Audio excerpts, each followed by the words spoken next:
കർത്താവായ യേശുക്രിസ്തുവിന്റെ നിശ്ചല നാമത്തിലല്ല ജോയ്സ് ടി വി പ്രേക്ഷകർക്കും ഞങ്ങളുടെ സ്നേഹവും വന്ദനവും അറിയിക്കുന്നു. പ്രിയപ്പെട്ട ദൈവമക്കളെ, നിങ്ങൾ എന്നും കേൾക്കുന്നത് പോലെ ഇന്നും ഒരു അനുഗ്രഹിക്കപ്പെട്ടതായ സാക്ഷ്യവുമായിട്ടാണ് ഞങ്ങൾ നിങ്ങളുടെ മുമ്പിലായിരിക്കുന്നത്. നിങ്ങൾ വളരെ ശ്രദ്ധയോടുകൂടെ അത് കേട്ടാൽ നിങ്ങളുടെ ജീവിതത്തിലും വലിയൊരു വിടുതലായിത്തീരും. നിങ്ങൾ ഇതുവരെയും ഞങ്ങളുടെ സാക്ഷ്യങ്ങളൊക്കെ കേട്ട് നിങ്ങൾ ആത്മീക വർധനവ് പ്രാപിച്ചുകൊണ്ടിരിക്കുകയാണ്. ഇനിയും തുടർന്ന് നിങ്ങൾ അതെല്ലാം ചെയ്യുമെന്ന് ഞങ്ങൾ കർത്താവിൽ വിശ്വസിക്കുന്നു. കേൾക്കുന്നതായ സാക്ഷ്യങ്ങൾ ഷെയർ ചെയ്യുകയും സബ്സ്ക്രൈബ് ചെയ്യാത്തവർ സബ്സ്ക്രൈബ് ചെയ്യുകയൊക്കെ ചെയ്യണം. അങ്ങനെ നിങ്ങൾക്ക് ഓരോരുത്തർക്കും ഞങ്ങളുടെ ഈ മിഷന്റെ ഭാഗമായി മാറുവാൻ കഴിയും. കർത്താവ് നിങ്ങളെല്ലാവരെയും സഹായിക്കുമാറാകട്ടെ. ഇന്ന് നമ്മോടൊപ്പം അനുഗ്രഹിക്കപ്പെട്ടതായ ഒരു സാക്ഷ്യവുമായി കടന്നു വന്നിരിക്കുന്ന പ്രിയപ്പെട്ട സഹോദരിയെ ഓർത്ത് ഞാൻ ദൈവത്തെ സ്തുതിക്കുന്നു. കർത്താവ് തന്നെ കൊണ്ടുവന്നതായ ഒത്തിരി വിധങ്ങളും വഴികളും ഒക്കെ ഉണ്ട്. ഒരു ഹിന്ദു ബാക്ക്ഗ്രൗണ്ടിൽ നിന്ന് കർത്താവിനെ കണ്ടുമുട്ടുവാനുള്ള ഒരു ഭാഗ്യം കർത്താവ് കൊടുത്തത് എങ്ങനെയാണെന്നും ഒക്കെ നമുക്ക് കേൾക്കാം. കർത്താവ് തന്നെ ഈ ദിവസങ്ങളിൽ ഈ ചൂളയുടെ നടുവിലൂടെ കടത്തിവിട്ട് പുറത്തു കൊണ്ടുവന്ന ഒത്തിരി അനുഭവങ്ങളൊക്കെ ഉണ്ട്. അത് കേൾക്കുവാനോ ശ്രദ്ധയോടുകൂടെ ആയിരിക്കാം. ആ പ്രിയ കർത്താവിന്റെ ദാസിയെ ജോയ്സ് ടി വിയിലേക്ക് തന്റെ ജീവിതത്തിന്റെ അനുഭവം ഷെയർ ചെയ്യേണ്ടതിന് ഞങ്ങൾ വളരെയധികം സ്നേഹത്തോടും ആദരവോടും കൂടെ സ്വാഗതം ചെയ്യുന്നു. Amen. Praise the Lord. Praise Lord. Divya എന്തുകൊണ്ട്? സന്തോഷമായിട്ടിരിക്കുന്നു. ഓക്കെ, കർത്താവ് സഹായിക്കട്ടെ. ദിവ്യയുടെ ജീവിതത്തിന്റെ അനുഭവം ഞങ്ങൾ കേൾക്കാൻ ആഗ്രഹിക്കുന്നു. ദിവ്യയുടെ വിലപ്പെട്ട സമയം ഞങ്ങളോടൊപ്പം ആയിരിക്കുന്നതിൽ ഞങ്ങൾ ഒത്തിരി സ്നേഹവും സന്തോഷവും അറിയിക്കുന്നു. കർത്താവ് സഹായിക്കട്ടെ. ജീവിതത്തിന്റെ അനുഭവങ്ങളിലേക്ക് കടന്നു പോകുന്നതിന് മുന്നമേ തന്നെ നമുക്ക് ദൈവത്തിൽ നിന്ന് പ്രാർത്ഥിക്കാം. Hallelujah, hallelujah. സ്തോത്രം, സ്തോത്രം, സ്തോത്രം. പരിശുദ്ധ കർത്താവേ, നന്ദി നിറഞ്ഞ ഹൃദയത്തോട് ഞങ്ങൾ അങ്ങേ സ്തുതിക്കുന്നപ്പാ, വാഴ്ത്തുന്നപ്പാ. അങ്ങയുടെ മഹാസാന്നിധ്യം ദൈവം ഞങ്ങളോട് കൂടെ ഇരിക്കുന്നതിനാൽ നന്ദി പിതാവേ. അപ്പാ, അങ്ങയുടെ കരങ്ങളെ ഞങ്ങളെ ഏൽപ്പിക്കുന്നു. കർത്താവിന്റെ സാന്നിധ്യത്തിലൂടെ ഞങ്ങളെ ഇരുത്തിയാട്ട്. പ്രിയ സഹോദരിക്കായി സ്തോത്രം ചെയ്യുന്നു. കർത്താവ് നടത്തിയ വിധങ്ങളും വഴികളും ഒക്കെ പ്രസ്താവിപ്പാനുള്ള ദൈവകൃപ കർത്താവിന്റെ ദാസിക്ക് കൊടുത്താട്ട്. കേൾവിക്കാരെ എല്ലാം അനുഗ്രഹിച്ചാട്ട്. അവരുടെ ജീവിതത്തിലെ സാക്ഷ്യം ഒരു വലിയ അനുഗ്രഹമായി തീരട്ടെ. അങ്ങയുടെ നാമം ഈ സാക്ഷ്യത്തിലൂടെ ഉയർത്തപ്പെടട്ടപ്പാ. അങ്ങയുടെ കരങ്ങളെ ഞങ്ങളെ ഏൽപ്പിക്കുന്നു. യേശു ക്രിസ്തുവിന്റെ നാമത്തിൽ തന്നെ. ആമേൻ. ഹല്ലേലൂയ. ആമേൻ. ദിവ്യ, കർത്താവ് സഹായിക്കട്ടെ. കർത്താവിന്റെ വേലയിലാണെന്ന് പറഞ്ഞല്ലോ. എവിടെയാണ് വീട്ടിൽ ആരൊക്കെ ഉണ്ട് ഒക്കെ ഒന്ന് പറഞ്ഞാട്ട്. എന്റെ പേര് ദിവ്യ എന്നാണ്. ഹസ്ബൻഡിന്റെ പേര് അനിൽകുമാർ. ഞങ്ങൾക്ക് 2 കുഞ്ഞുങ്ങളാണ്. മൂത്ത മകൻ +1 പഠിക്കുന്നു. അവന്റെ പേര് അവിനാശ് എന്നാണ്. ഇളയ മകൻ 8ാം ക്ലാസ്സിൽ പഠിക്കുന്നു. അവന്റെ പേര് ആദർശ് എന്നാണ്. മൂത്ത ആള് കീബോർഡിസ്റ്റ് ആണ്, കീബോർഡ് വായിക്കും. പിന്നെ ഞങ്ങള് താമസിക്കുന്നത് ട്രിവാൻഡ്രം പട്ടണത്തില് കുറച്ചു മാറി കാട്ടാക്കട എന്ന് പറയുന്ന, കാട്ടാക്കട പോകണ്ട, കാട്ടാക്കടയ്ക്ക് തൊട്ട് മുമ്പായിട്ട് ഊരിട്ടമ്പലം എന്ന് പറയുന്ന സ്ഥലത്താണ് ഞങ്ങൾ താമസിച്ച് കർത്താവിന്റെ വേല ചെയ്യുന്നത്. Okay okay. കർത്താവ് അവിടെ നിങ്ങളെ ഉപയോഗിക്കട്ടെ. കർത്താവ് ഇനിയുള്ള സമയം ഞാൻ ദിവ്യയ്ക്ക് നൽകി തരികയാണ്. എങ്ങനെ കർത്താവിനെ കണ്ടുമുട്ടും, ദിവ്യയുടെ ജീവിതത്തിന്റെ അനുഭവം ദിവ്യയ്ക്ക് ഷെയർ ചെയ്യാം. Okay, thank you sister. ദൈവത്തിന്റെ പരിശുദ്ധമായ നാമം ഈ രാത്രികാലം വാഴ്ത്തപ്പെടുമാറാകട്ടെ. ആമേൻ. ജോയ്സ് ടി വിയിൽ കർത്താവിന്റെ സാക്ഷ്യമായി നിൽക്കാൻ ദൈവം എനിക്കൊരു അവസരം തന്നതിനെ ഓർത്ത് ഞാൻ ദൈവത്തിന് സ്തോത്രം ചെയ്യുന്നു. ഇത് ആദ്യം ഞാനൊരു സാക്ഷ്യം വേറൊരു ചാനലിൽ കൊടുത്തിട്ടുണ്ട്. വീണ്ടും എനിക്ക് അങ്ങനെ ഒരു അവസരം ദൈവം വീണ്ടും തന്നുകൊണ്ടിരിക്കുന്നതിനെ ഓർത്ത് ഞാൻ ദൈവത്തിന് സ്തോത്രം ചെയ്യുന്നു. ഈ ജോയ്സ് ടി വി ഇത് നടത്തുന്ന ആന്റിയും ഒക്കെ ദൈവം മുന്നോട്ട് അനുഗ്രഹത്തോടെ ഈ ചാനല് മറ്റനേകർക്ക് അനുഗ്രഹമായി തീരുന്നു എന്ന് കേൾക്കുന്നതിൽ ഒത്തിരി വളരെ സന്തോഷവും വളരെ അഭിമാനവുമുണ്ട്. ഇനിയും ഇത് തുടർമാനമായിട്ട് അനേകർക്ക് വിടുതലായി മാറട്ടെ എന്ന് ഞാൻ പ്രാർത്ഥിക്കുകയും ആശംസിക്കുകയും ചെയ്യുന്നു. എൻ്റെ പേര് ഞാൻ നേരത്തെ പറഞ്ഞു. എൻ്റെ പേര് ദിവ്യ. ഞാൻ ജനിച്ചു വളർന്നത് ഒരു ഹൈന്ദവ ബാക്ക്ഗ്രൗണ്ടിലാണ്. എൻ്റെ സ്വദേശം എന്ന് പറയുന്നത് ട്രിവാൻഡ്രത്ത് ബാലരാമപുരം എന്ന് പറയുന്ന സ്ഥലത്ത് എരുത്താവൂരിലാണ് ഞാൻ ജനിച്ചു വളർത്തപ്പെട്ടത്. എൻ്റെ മാതാവിൻ്റെ പേര് അമ്പിളി എന്നാണ്. പിതാവിൻ്റെ പേര് മനോഹരൻ എന്നാണ്.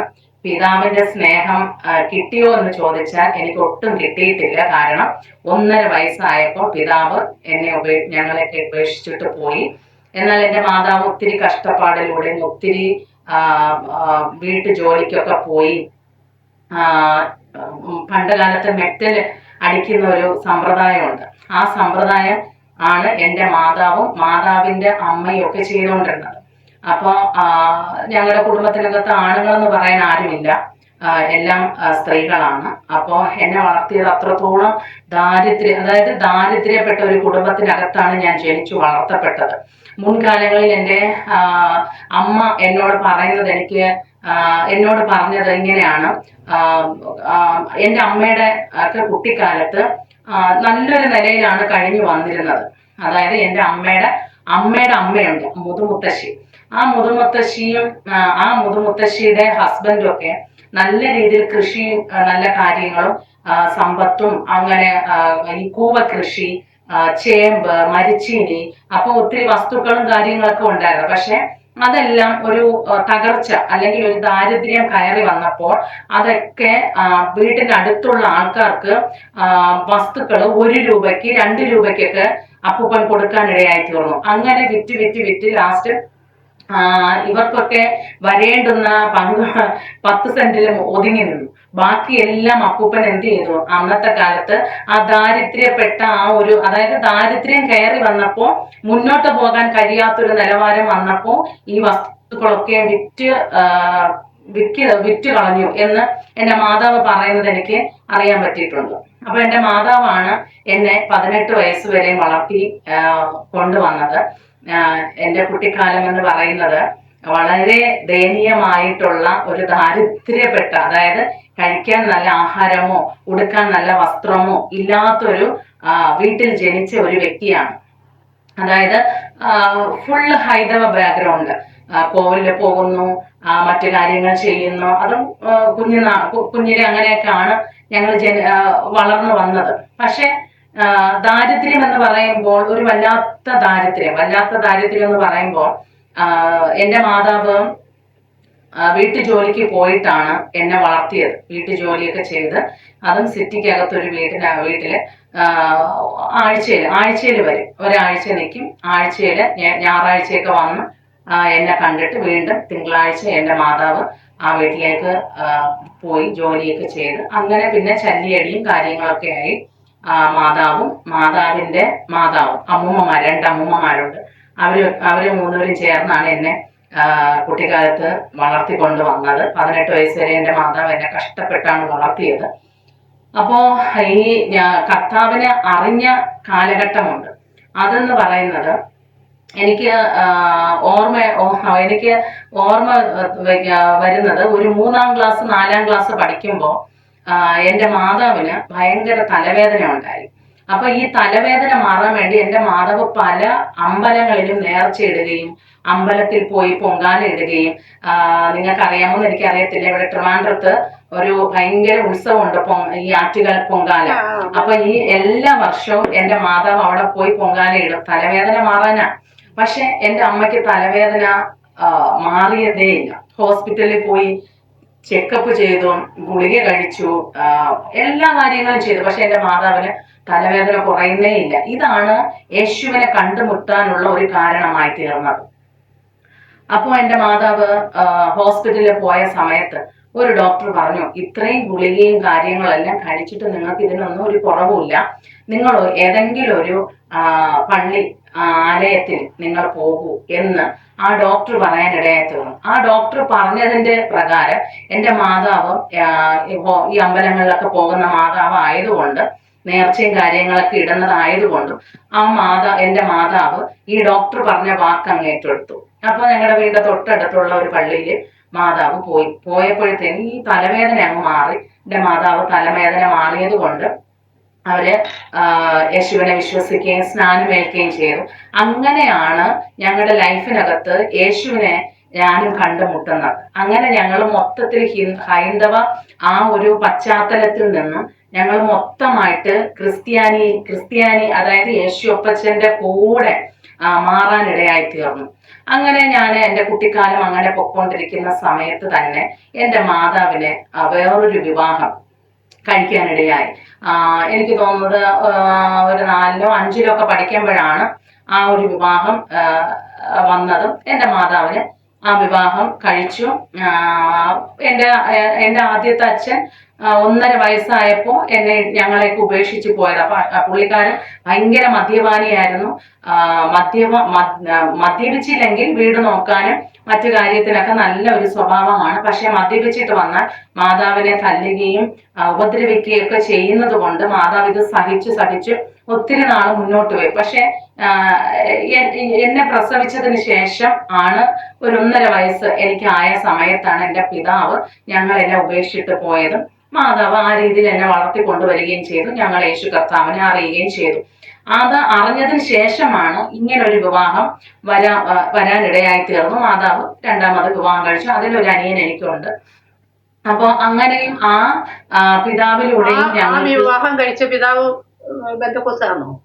അല്ല അല്ല അല്ല അല്ല പുള്ളിയും മദ്യപാനിയുടെ ഒരു ഭയങ്കര ഒരു വലിയ ഒരു ഇതായിരുന്നു. ആദ്യത്തെ അതുപോലെ തന്നെയായിരുന്നു 2ാമത് വന്ന ആളും. പുള്ളിയും മദ്യപാനത്തിന് അടിച്ചായിരുന്നു. പക്ഷെ ജോലിക്ക് പോകുമ്പോൾ നമ്മുടെ കാര്യങ്ങളൊക്കെ നോക്കും. പക്ഷെ എങ്കിലും ഒരു സമാധാനമില്ലാത്തൊരു അന്തരീക്ഷം. കഴിക്കുന്ന ആഹാരത്തിന് എന്തോ പറയുന്നത്, സമാധാനമായിട്ട് നമുക്ക് ആഹാരം കഴിക്കാൻ പറ്റത്തില്ല. അതൊരു വല്ലാത്തൊരു അന്തരീക്ഷമായിരുന്നു. കാരണം എനിക്ക് ഭയമാണ്. മദ്യപിക്കുന്നവരെ കാണുമ്പോൾ എനിക്ക് ഭയങ്കര ഭയം. എൻ്റെ അച്ഛനെ ഞാൻ കണ്ടിട്ടില്ല എങ്കിലും ഈ 2ാമത്തെ അച്ഛനെ ഞാൻ കണ്ടു വളരുമ്പോഴൊക്കെയും എൻ്റെ മനസ്സിനകത്ത് ഈ മദ്യപിക്കുന്നവരെ കാണുമ്പോൾ എനിക്ക് ഇപ്പോഴും നല്ല ഭയത്തോടെയാണ് ഞാൻ അവരെ കാണുന്നത്. കാരണം അത്രയും നിലവാരത്തിലുള്ള അന്തരീക്ഷങ്ങളായിരുന്നു ഞങ്ങളുടെ ഭവനത്തിനകത്ത്. അപ്പൊ ഒരു സമാധാനമില്ല, സന്തോഷമില്ല, വല്ലാത്തൊരു സാഹചര്യം. മുന്നോട്ട് എങ്ങനെ പോകും, അങ്ങനെയൊക്കെയുള്ള നിലവാരത്തിൽ ഇങ്ങനെ പൊക്കൊണ്ടിരുന്നു. അപ്പോ ഈ എനിക്ക് അനിയൻ വന്നതിന് ശേഷം അനിയൻ സ്കൂൾ ജീവിതമായിട്ട് മുന്നോട്ട് പോയ സമയത്ത് സർട്ടിഫിക്കറ്റ് ഒന്നും കിട്ടത്തില്ല എന്നൊക്കെ പറഞ്ഞു പിതാവ് ഞങ്ങളുടെ പള്ളിയിൽ പോക്കങ്ങ് അവസാനിപ്പിച്ചു. എനിക്കും പോകാൻ പറ്റിയില്ല, അമ്മയ്ക്കും പോകാൻ പറ്റാത്തൊരു വല്ലാത്തൊരു അവസ്ഥ. അമ്മ സ്നാനപ്പെട്ട മാതാവാണ്. അപ്പൊ എൻ്റെ മുതുമുത്തശ്ശി ഉണ്ടായിരുന്നു ആ സമയത്ത്. എൻ്റെ മുതുമുത്തശ്ശി പള്ളിയിലൊക്കെ ചേർന്ന് ആരെയും നോക്കത്തില്ല. അവര് ഞായറാഴ്ച രാവിലെ ഞങ്ങൾ ആരെയും നോക്കത്തില്ല. രാവിലെ കുളിച്ചു മുണ്ടും നേരിയതൊക്കെ കൊടുത്ത് അവര് രാവിലെ പള്ളിയിൽ പോകും. പക്ഷെ എനിക്ക് വിലക്ക് വന്നതുകൊണ്ട് എനിക്കും പോകാൻ പറ്റാത്തൊരവസ്ഥ. അപ്പൊ ഞാൻ എന്ത് ചെയ്യുന്നു, അപ്പോഴെനിക്ക് ഏകദേശം ഒരു 14 വയസ്സ് 13-14 വയസ്സ് ആകുന്ന സമയങ്ങളിലാണ് ഞാനിങ്ങനെ ഞങ്ങളുടെ വീടിന്റെ തൊട്ടടുത്ത് ഒരു ചർച്ചുണ്ട്. ആ ചർച്ചിലാണ് ഞങ്ങൾ പൊക്കോണ്ടിരുന്നത്. അങ്ങനെ എനിക്കും പോകാൻ പറ്റാത്തൊരു വല്ലാത്തൊരു അവസ്ഥ. ഞാനും പ്രാർത്ഥിക്കാൻ തുടങ്ങി. അപ്പം അത് വേറൊരു അന്തരീക്ഷമായി മാറി. അപ്പൊ ഈ 2ാമത്തെ അച്ഛന് തൊഴിലെന്ന് പറയുന്നത് തയ്യലാണ് തൊഴില്. അപ്പോ തയ്യക്കടയിൽ പോകുന്നത് വരെ ഞാൻ ഇങ്ങനെ വെയിറ്റ് ചെയ്തുകൊണ്ടിരിക്കും. ഞായറാഴ്ച ഈ പുള്ളി ഈ ജോലിക്ക് പോയി ആ റോഡ് അങ്ങ് കഴിഞ്ഞു പോകുന്നത് വരെ ഞാൻ ഇങ്ങനെ ഒളിച്ചു നോക്കി നിന്നിട്ട് ഞാൻ ഈ ബൈബിൾ എടുത്ത് കയ്യിൽ വെച്ചിട്ട് ഒരൊറ്റ ഓട്ടം ഓടും. നമ്മളെ വീടിന്റെ തൊട്ടടുത്തായതുകൊണ്ട് ഒരൊറ്റ ഓട്ടം അങ്ങ് ഓടും. എന്നിട്ട് ആരാധന എല്ലാം കഴിഞ്ഞ് ഞങ്ങൾ വീട്ടിൽ വരും. ഏകദേശം ഒരു മണിയോട് അടുക്കുമ്പോഴത്തേനും ഞാനും എൻ്റെ അമ്മാമ്മയും കൂടെ വീട്ടിൽ വരും. അങ്ങനെ ഒത്തിരി നാളുകൾ അങ്ങനെ പൊക്കോണ്ടിരുന്നു. 14 വയസ്സിൽ തന്നെ ഞാന് സ്നാനപ്പെടാതെ തന്നെ കർത്താവ് ഒരു ഉപവാസ പ്രാർത്ഥനയ്ക്കകത്ത് ഞാൻ പോയിരുന്നപ്പോൾ എല്ലാത്തിനും നല്ല ആക്റ്റീവായിരുന്നു. രാവിലെ പോകാനും പായിടാനും തൂക്കാനും വാരാനും എല്ലാത്തിനും ചർച്ചുമായിട്ട് എല്ലാ ബന്ധത്തിനും അവിടെയുള്ള എല്ലാ കാര്യത്തിനും ഞാൻ മുൻപന്തിയിലായിരുന്നു ആ സമയത്ത്. അങ്ങനെ ഇരിക്കെ ഫാസ്റ്റിംഗ് പ്രയർ വെച്ച സമയത്ത് ഞാൻ ഇതുപോലെ ഫാസ്റ്റിംഗ് എടുത്ത് അവിടെ ചെന്ന് ആരാധന നല്ല ഒരു ആരാധന വെളിപ്പെട്ട സമയത്ത് പരിശുദ്ധാത്മാവിന്റെ അഭിഷേകം എൻ്റെ മേൽ പകരാനിടയായി തീർന്നു. സ്നാനപ്പെടുന്നതിന് മുമ്പ് തന്നെ പരിശുദ്ധാത്മാവിന്റെ അഭിഷേകവും അന്യഭാഷയുടെ അടയാളത്തോടെ എനിക്ക് ആ പരിശുദ്ധാത്മാവിനെ എനിക്ക് ലഭിച്ചു. അന്ന് ഭയങ്കര ഒരു ദൈവപ്രവൃത്തിയായിരുന്നു എൻ്റെ ലൈഫിനകത്ത് വെളിപ്പെട്ടത്. അപ്പൊ എൻ്റെ തലയിൽ കൈവച്ചിട്ട് ഒരു പാസ്റ്റർ പറഞ്ഞു, നീ ഒരു പ്രവാചകിയാണ്, ദൈവത്തിന്റെ ഒരു പ്രവാചകിയാണ്, നിന്നെ ആ നിലവാരത്തിൽ ദൈവം ഉപയോഗിക്കും എന്ന് ആ ദേവദാസൻ എൻ്റെ തലയിൽ കൈവച്ച് പറഞ്ഞു. പക്ഷെ ആ നിലവാരത്തിലുള്ള പ്രാർത്ഥനകളോ ഉപവാസങ്ങളോ ഒന്നും എൻ്റെ മാതാവിനും അറിവില്ലാത്തത് കൊണ്ട് അവര് വന്ന ആ ടൈമാണ്, ഹിന്ദു ബാക്ക്ഗ്രൗണ്ടിൽ നിന്ന് വന്ന ടൈം ആയതുകൊണ്ട് ആരും പറഞ്ഞു കൊടുക്കാനില്ല, ആരും സപ്പോർട്ട് ചെയ്യാനില്ല, അങ്ങനെ ഒരു വല്ലാത്തൊരു അവസ്ഥ. അപ്പൊ അങ്ങനെയൊക്കെ ഉള്ള പ്രാർത്ഥനകളൊന്നും എനിക്ക് ലഭിച്ചിട്ടില്ല. അന്നേ എനിക്ക് അങ്ങനത്തെ ഒരു പ്രാർത്ഥനയൊക്കെ ലഭിച്ചിരുന്നുവെങ്കിൽ നല്ലൊരു നിലവാരത്തിൽ ദൈവം എന്നെ കൊണ്ടുവരുമായിരുന്നു. പക്ഷെ ആ നിലവാരത്തിൽ എന്താണ് ഒരു ഈ പാരമ്പര്യ ശക്തികളും നമ്മളിങ്ങനെ എന്തുവാ ആ നിലവാരത്തിലാക്കി തീർക്കാതിരിക്കാൻ നമ്മളെ ആ ഒരു വല്ലാത്തൊരവസ്ഥയിലാക്കും. അതുപോലൊരു അവസ്ഥയില പിന്നത്തേതിലുള്ള പരീക്ഷണം തന്നെയാണ്. കാരണം ഒത്തിരി ഒത്തിരി പ്രശ്നങ്ങൾ ഞങ്ങളുടെ ലൈഫിനകത്ത് ആ സമയങ്ങളിൽ കയറുന്നു. പക്ഷെ അത് എൻ്റെ മാതാവിന് പറഞ്ഞു കൊടുക്കാൻ ആരുമില്ല. അല്ലെങ്കിൽ സിസ്റ്ററെ, നിങ്ങൾ പെട്ടതിന് ശേഷം നിങ്ങൾക്ക് പ്രതികൂലം വരും, പ്രയാസം വരും, നിങ്ങൾ പിടിച്ചു നിൽക്കണം എന്നൊന്നും പറയാനൊന്നും ആരുമില്ല.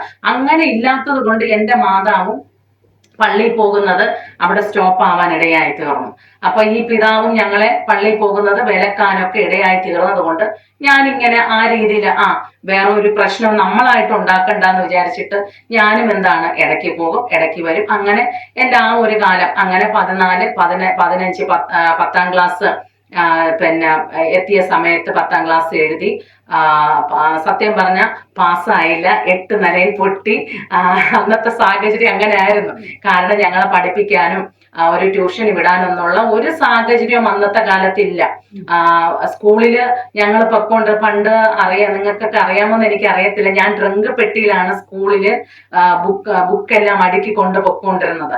അപ്പം അങ്ങനെ ഒരു സാഹചര്യം. അതുപോലെ അന്ന് കഴിക്കാൻ ആഹാരം ഇല്ലാതിരുന്ന സമയത്ത് എനിക്ക് ആഹാരം തന്നുകൊണ്ടിരുന്നത് ഞങ്ങളുടെ എഴുത്താവൂര് ജംഗ്ഷനില് ഒരു ചായക്കടയുണ്ട്. ആ ചായക്കടയിൽ അനിയനും ചേട്ടനുമാണ് ആ കട നടത്തുന്നത്. അവരാണ് എനിക്ക് ഫുഡ് തന്നുകൊണ്ടിരുന്നത്. രാവിലെയൊക്കെ പോകുമ്പോ എൻ്റെ പാത്രത്തിനകത്ത് ഈ ദോശ, ചമ്മന്തി, രസവട, പഴം ഇതൊക്കെ വെച്ചാണ് എന്നെ പറഞ്ഞു വിടുന്നത്. അന്ന് സ്കൂളിൽ പോകുന്ന ടൈമില് അങ്ങനെ പോയിട്ട് അവിടെ നിന്ന് ആഹാരം കഴിക്കും. പക്ഷെ തിരിച്ച് ഞാന് എൻ്റെ പാത്രത്തില് എന്തുവാ നമ്മുടെ സ്കൂളിൽ നിന്ന് തരുന്ന കഞ്ഞി ആ പാത്രത്തിൽ നിറച്ച് വാങ്ങിച്ച് വീട്ടിൽ കൊണ്ട സാഹചര്യം അങ്ങനെ ആയിരുന്നു. അങ്ങനത്തെ ദാരിദ്ര്യപ്പെട്ട ഒരു സാഹചര്യമായിരുന്നു. അങ്ങനെയാണ് ഞാൻ വളർന്ന് ആ ഒരു സാഹചര്യത്തിൽ വളർന്നു വന്നത്. അങ്ങനെ 15 വയസ്സ് കഴിഞ്ഞു, 16 വയസ്സ് കഴിഞ്ഞു. ഇതിലൊക്കെ ചർച്ചിൽ ഇടയ്ക്ക് മുറക്കൊക്കെ പോകുന്നുണ്ട്, അവിടെയുള്ള കാര്യങ്ങളിലെല്ലാം പങ്കെടുക്കുന്നുണ്ട്, എല്ലാ കാര്യങ്ങളും ചെയ്യുന്നുണ്ട്. പക്ഷെ എങ്കിലും 16 വയസ്സായി, 17ആയി, 18ആയി. അപ്പം എൻ്റെ ലൈഫിനകത്ത് ഞാൻ ഒരിക്കലും വിവാഹത്തെ കുറിച്ച് ചിന്തിച്ചിട്ടേ ഇല്ല. കാരണം എങ്ങനെ നടത്തും? എൻ്റെ മാതാവിന്റെ കയ്യില് പണമോ സ്വത്തോ സ്വർണോ ഒന്നുമില്ല. വല്ലാത്തൊരവസ്ഥ. ഞാൻ ചിന്തിക്കുന്നതേ ഇല്ല അതിനെക്കുറിച്ച്. അപ്പോ ഈ 17 വയസ്സായപ്പോ തന്നെ എനിക്ക് വിവാഹാലോചനകൾ വരാൻ തുടങ്ങി. എനിക്ക് ഞാൻ ഇതിനിടയ്ക്ക് ഈ 10ാം ക്ലാസ് കഴിഞ്ഞതിന് ശേഷം 17 വയസ്സായ സമയത്ത് ആധാരം എഴുതുന്ന ഓഫീസിൽ ഞാൻ ആധാരം എഴുതാൻ പോയി. പിന്നെ പകുതി തയ്യൽ പഠിച്ചു. അപ്പൊ അങ്ങനെയൊക്കെയുള്ള കാലഘട്ടത്തിലാണ് ഇങ്ങനെ പൊക്കോണ്ടിരുന്ന സമയത്ത് 18 വയസ്സായി. അപ്പൊ ഞാനിത് ചിന്തിക്കുന്നില്ല, വിവാഹത്തെ കുറിച്ച് ഒട്ടും എനിക്ക് ചിന്തയേ ഇല്ല. എങ്ങനെ നടത്തും, എങ്ങനെയാണെന്നൊന്നും. പക്ഷെ എനിക്ക് ഉള്ളിൽ ആഗ്രഹം, എനിക്കൊരു വിവാഹം വന്നാൽ അത് ഹിന്ദു ബാക്ക്ഗ്രൗണ്ടിൽ നിന്ന് എനിക്ക് വേണ്ട, അതൊരു ലൈഫിൽ നിന്നായിരിക്കണം എനിക്കൊരു വിവാഹം ഉണ്ടാകേണ്ടത്. പക്ഷെ പിന്നത്തേത് ഞാൻ ഒരു കണ്ടീഷൻ ദൈവത്തോട് വെച്ചത്, കർത്താവെ, വണ്ടി ഓടിക്കാൻ അറിയുന്ന ഒരു പയ്യനായിരിക്കണം വരേണ്ടത്. കാരണം എനിക്ക് യാത്ര ചെയ്യാൻ ഭയങ്കര ഇഷ്ടമാണ്. ഞങ്ങളുടെ വീട് റോഡ് സൈഡിൽ നിന്ന് കുറച്ച് തൊട്ട് മുകളിലായിട്ട് വരും. അപ്പൊ ഈ യാത്ര ഇപ്പം ഈ നമ്മുടെ റോഡിൽ കൂടെ ഇങ്ങനെയൊക്കെ പോകുമ്പോഴത്തേന് റോഡിൽ കൂടെ യാത്രകൾ ചെയ്ത് ഓരോ ഫാമിലിയൊക്കെ പോകുമ്പോ എനിക്ക് ഭയങ്കര സന്തോഷം. കർത്താവെ, അങ്ങനെ ഒരു വണ്ടി ഓടിക്കുന്ന ഒരു മനുഷ്യനാകണം എനിക്ക് ഒരു വരനായിട്ട് വരേണ്ടത് എന്നൊക്കെ ഉള്ള ഒരു മനസ്സിൽ അന്നത്തെ ഒരു പെൺകുട്ടി ആഗ്രഹിച്ചതുപോലെ ഞാൻ ആഗ്രഹിച്ചു. പക്ഷെ അതൊക്കെ കിട്ടുമോ ഇല്ലേന്നുള്ള കാര്യം എനിക്കറിയത്തില്ല. പക്ഷെ കൃപയാൽ ദൈവം അന്ന് വചനത്തിൽ ഇങ്ങനെ പറയുന്നുണ്ട്, നിന്റെ അമ്മയുടെ ഉദരത്തിൽ ഉരുവാകുന്നതിന് മുമ്പേ ഞാൻ നിന്നെ കണ്ടു എന്ന്. ശരിക്കും എൻ്റെ ലൈഫിനകത്ത് ഞാൻ ഈ ബൈബിൾ എടുത്തത് തന്നെയാണ് എൻ്റെ ലൈഫിനകത്ത് ഏറ്റവും വലിയ ഭാഗ്യം. കാരണം ഈ യേശു കർത്താവ് ഞങ്ങളുടെ ലൈഫിനകത്ത് വരാതിരുന്നെങ്കിൽ ഞാൻ ഇന്ന് ശരിക്കും മണ്ണിനടിയിൽ ഇരുന്നേനെ. അത്രമാത്രം പിശാച് എന്നെ ഈ ലോകത്ത് നിന്ന് എടുത്തു കൊണ്ടുപോകാൻ പലതവണ ആഗ്രഹിച്ചു. ആഗ്രഹിച്ചിട്ടും വിട്ടുകൊടുക്കാതെ എൻ്റെ അപ്പ എന്നെ ചേർത്ത് പിടിച്ചതിനെ ഓർത്ത് ഞാൻ ദൈവത്തിന് സ്തോത്രം ചെയ്യുന്നു. അങ്ങനെ 18 വയസ്സ് തികഞ്ഞു. വിവാഹാലോചന വന്നു. ആദ്യം എന്നെ ഒരാള് പെണ്ണ് കാണാൻ വന്നു. എനിക്ക് അദ്ദേഹത്തെ ഇഷ്ടപ്പെട്ടില്ല. കറുപ്പാണ് പുള്ളി. അപ്പം എനിക്ക് മനസ്സിൽ അങ്ങോട്ട് പിടിച്ചില്ല. ഞാൻ പറഞ്ഞു എനിക്ക് വേണ്ട. വീട്ടുകാരോട് ഞാൻ പറഞ്ഞു എനിക്ക് വേണ്ട എന്ന് പറഞ്ഞു. അപ്പൊ ഈ കല്യാണം വന്നാലും നടത്താൻ ഞങ്ങളുടെ കയ്യിൽ യാതൊരു നിർവാഹവുമില്ല. കാരണം 5 സെന്റ് സ്ഥലവും വീടും മാത്രമേ ഞങ്ങൾക്കുള്ളൂ. അന്നത്തെ ഓടിട്ട വീടാണ്, ചാണകം മെഴുകിയ വീടാണ്. അങ്ങനത്തെ ഒരു സാഹചര്യം. അല്ലാതെ മുന്നോട്ട് ഇനി എങ്ങനെ കല്യാണം നടത്തും എന്നുള്ള കാര്യങ്ങളൊന്നും എനിക്ക് ചിന്തയിലില്ല. അപ്പൊ ഞാൻ പറഞ്ഞു എനിക്ക് വേണ്ട, എനിക്ക് ആ മനുഷ്യനെ ഇഷ്ടപ്പെട്ടില്ല എന്ന് ഞാൻ ഇങ്ങനെ തുറന്നു പറഞ്ഞു. അതൊക്കെ കഴിഞ്ഞൊരു ഏകദേശം ഒരു 2-3 ആഴ്ച കഴിഞ്ഞപ്പോൾ വീണ്ടും ഒരു വിവാഹാലോചന വന്നു. അത് ഊരിട്ടമ്പലത്തിൽ നിന്നാണ് വന്നത്.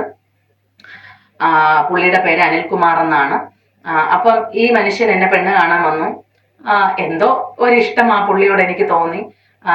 ഞാൻ വിവാഹത്തിന് സമ്മതിച്ചു. ഞങ്ങളുടെ എൻഗേജ്മെന്റ് എല്ലാം കഴിഞ്ഞു. Engagement 2007 engagement.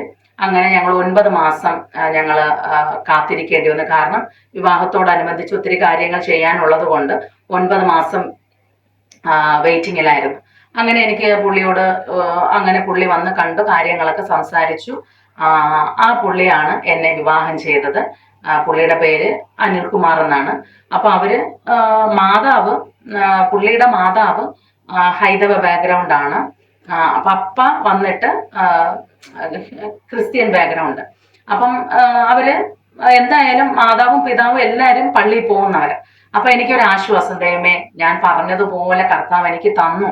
കാരണം ഇതിനിടയിൽ വന്നതെല്ലാം ഹിന്ദു ബാക്ക്ഗ്രൗണ്ടിൽ നിന്ന് ഉള്ള ഒരു വിവാഹ ആലോചനകളാണ് വന്നത്. അപ്പൊ ഞാൻ ദൈവത്തോട് പ്രാർത്ഥിച്ചത് അങ്ങനെയാ, കർത്താവ് എനിക്ക് വേണ്ട, ദൈവത്തിന്റെ പ്രകാരം എനിക്കൊരു ക്രിസ്ത്യാനി കുടുംബത്തിൽ നിന്നും വിവാഹ ആലോചന വന്നാൽ മതി എന്ന് ഞാൻ ദൈവത്തോട് പ്രാർത്ഥിച്ചത് കൊണ്ട് അതിൽ നിന്ന് തന്നെ ആലോചന വരുവാനും ഈ വിവാഹത്തിന് വേണ്ടി വെയിറ്റ് ചെയ്യുകയും ബാക്കിയുള്ള കാര്യങ്ങളൊക്കെ ചെയ്യുവാനൊക്കെ ഉള്ളത് കൊണ്ട് വെയിറ്റ് ചെയ്യേണ്ടി വന്നു.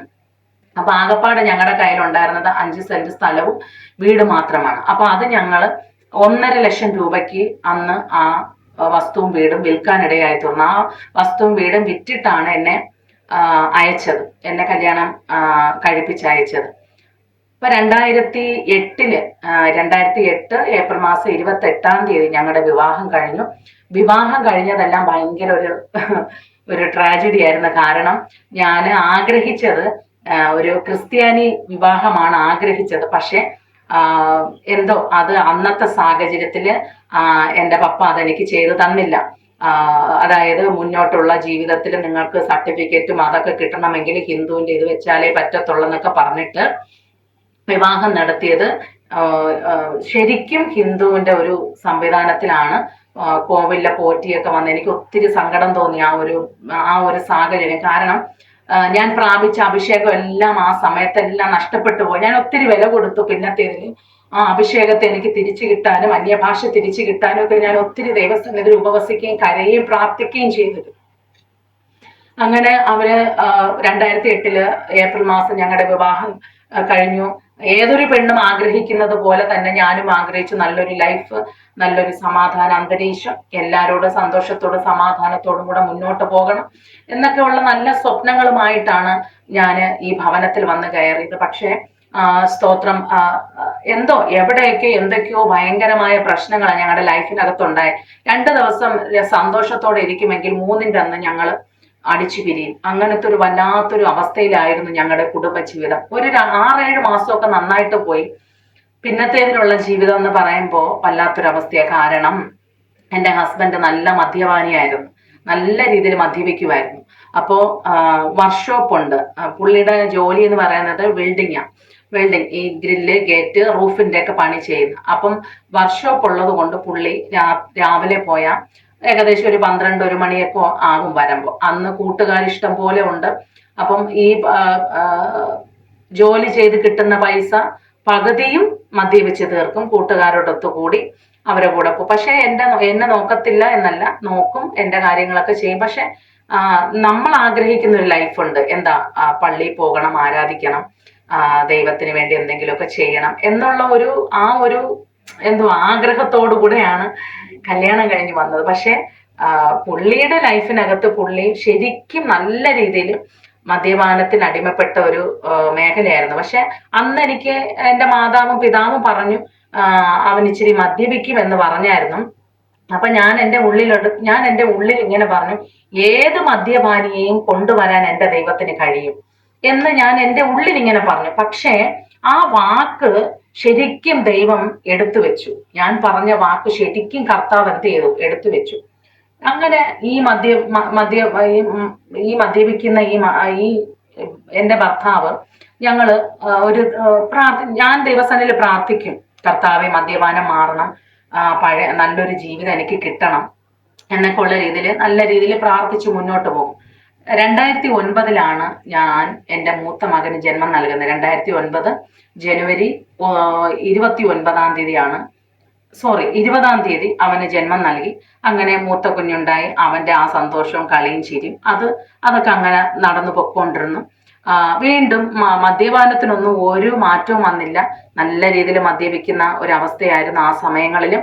എങ്കിലും എല്ലാം ശരിയാകും, എല്ലാം ദൈവത്തിനെ കൊണ്ട് അസാധ്യമായതൊന്നുമില്ല എന്നൊക്കെ മനസ്സുകൊണ്ട് ഇങ്ങനെ രൂപപ്പെടുത്തിയും ഭാഗപ്പെടുത്തിയൊക്കെ ഞാനിങ്ങനെ മുന്നോട്ട് പോയി. 2012 വീണ്ടും ഞാൻ രണ്ടാമത് ഒരു ആൺകുഞ്ഞിന് ജന്മം നൽകാനിടയായി തീർന്നു. അതിനിടയ്ക്ക് ഞങ്ങൾക്ക് ഒരു വീട് സെപ്പറേറ്റ് ആയിട്ട് പഞ്ചായത്തിൽ നിന്നും ലോണ് ലഭിച്ചു. അങ്ങനെ ഞങ്ങൾക്കായിട്ട് ഒരു വീട് ഞങ്ങൾ നിർമ്മിച്ചു. ആ വീട്ടിലാണ് ഞാൻ ഇന്നിരിക്കുന്നത്. അപ്പോ ആ വീട് എൻ്റെ അധ്വാനങ്ങളെല്ലാം എൻ്റെ ഭർത്താവ് സ്വന്തമായിട്ട് അധ്വാനിച്ച് ബാക്കി കാര്യങ്ങളെല്ലാം പുള്ളിയാണ് ചെയ്തതും എല്ലാം.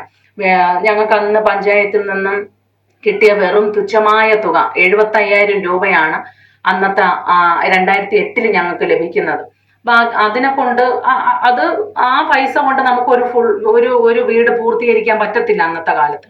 പിന്നത്തേതിന് ഞങ്ങൾ ലോണും കാര്യങ്ങളും എടുത്തു. പുള്ളിയുടെ അധ്വാനത്തിൽ നിന്ന് തന്നെയാണ് നമ്മളെല്ലാം കാര്യങ്ങളും ചെയ്തു. പക്ഷേ വീട് ഫുള്ള് പൂർത്തിയായില്ല. ഞങ്ങൾക്ക് കറണ്ട് ലഭിച്ചില്ല, കിണറില്ല. അപ്പം ഇത് ഇല്ലാത്ത സാഹചര്യത്തിൽ തന്നെ ഞങ്ങൾ എന്ത് ചെയ്തു, ഈ വീട്ടിനകത്ത് ഒരു പ്രാർത്ഥന പോലും വെക്കാതെ, അതങ്ങനത്തെ ഒരു പിന്നെ കുടുംബ പ്രശ്നങ്ങളൊക്കെ ആയി, അങ്ങനെ ഒത്തിരി ഭയങ്കര രീതിയിലുള്ള കുടുംബ പ്രശ്നങ്ങളൊക്കെ ആയതുകൊണ്ട് ഞങ്ങൾ നേരെ ആ ഭവനത്തിലോട്ട് താമസിക്കാനിടയായി തീർന്നു. മൂത്ത കുഞ്ഞിനെയും കൊണ്ട് താമസിക്കാനിടയായി തീർന്നു. ആ ടൈമിലാണ് 2012 ഞാൻ ഇളയ കുഞ്ഞിന് ജന്മം നൽകുന്നതൊക്കെ. അത് കഴിഞ്ഞിട്ടാണ് ഞങ്ങള് 2013 എൻ്റെ പ്രിയപ്പെട്ട, അതായത് എൻ്റെ ഈ ഹസ്ബൻഡ് ജോലിക്ക് പോകുമ്പോൾ ഞാൻ മുട്ടുമേൽ നിന്ന് ദൈവത്തോട് പ്രാർത്ഥിക്കും, കർത്താവെ എനിക്ക് ഇങ്ങനെ ഒരു ജീവിതം തരാനാണോ നീ എന്നെ ഈ ഭൂമിയിൽ ജനിപ്പിച്ചത്? ഞാൻ എൻ്റെ മാതാവിൻ്റെ ജീവിതം കണ്ടു വളർന്നവളാ. അതുകൊണ്ട് എനിക്ക് മദ്യപാനി ആയിട്ടുള്ളൊരു ഭർത്താവിനെ എനിക്ക് വേണ്ട. ഒന്നുകിൽ എനിക്ക് നല്ലൊരു രീതിയിൽ എനിക്കൊരു ജീവിതം തന്നേ പറ്റൂ, അല്ലാന്നുണ്ടെങ്കിൽ നീ എന്നെ ഈ ഭൂമിയിൽ നിന്ന് എടുക്കണമേ എന്ന്. ഇത് തന്നെയായിരുന്നു എൻ്റെ പ്രാർത്ഥന, ഇത് തന്നെയായിരുന്നു എൻ്റെ വാക്കുകൾ എപ്പോഴും. അങ്ങനെ പ്രാർത്ഥിച്ചു വന്നപ്പോ 2013 ശരിക്കും ദൈവം എൻ്റെ ഭർത്താവിനെ തൊട്ടു. ശരിക്കും കർത്താവ് തൊട്ടു. കാരണം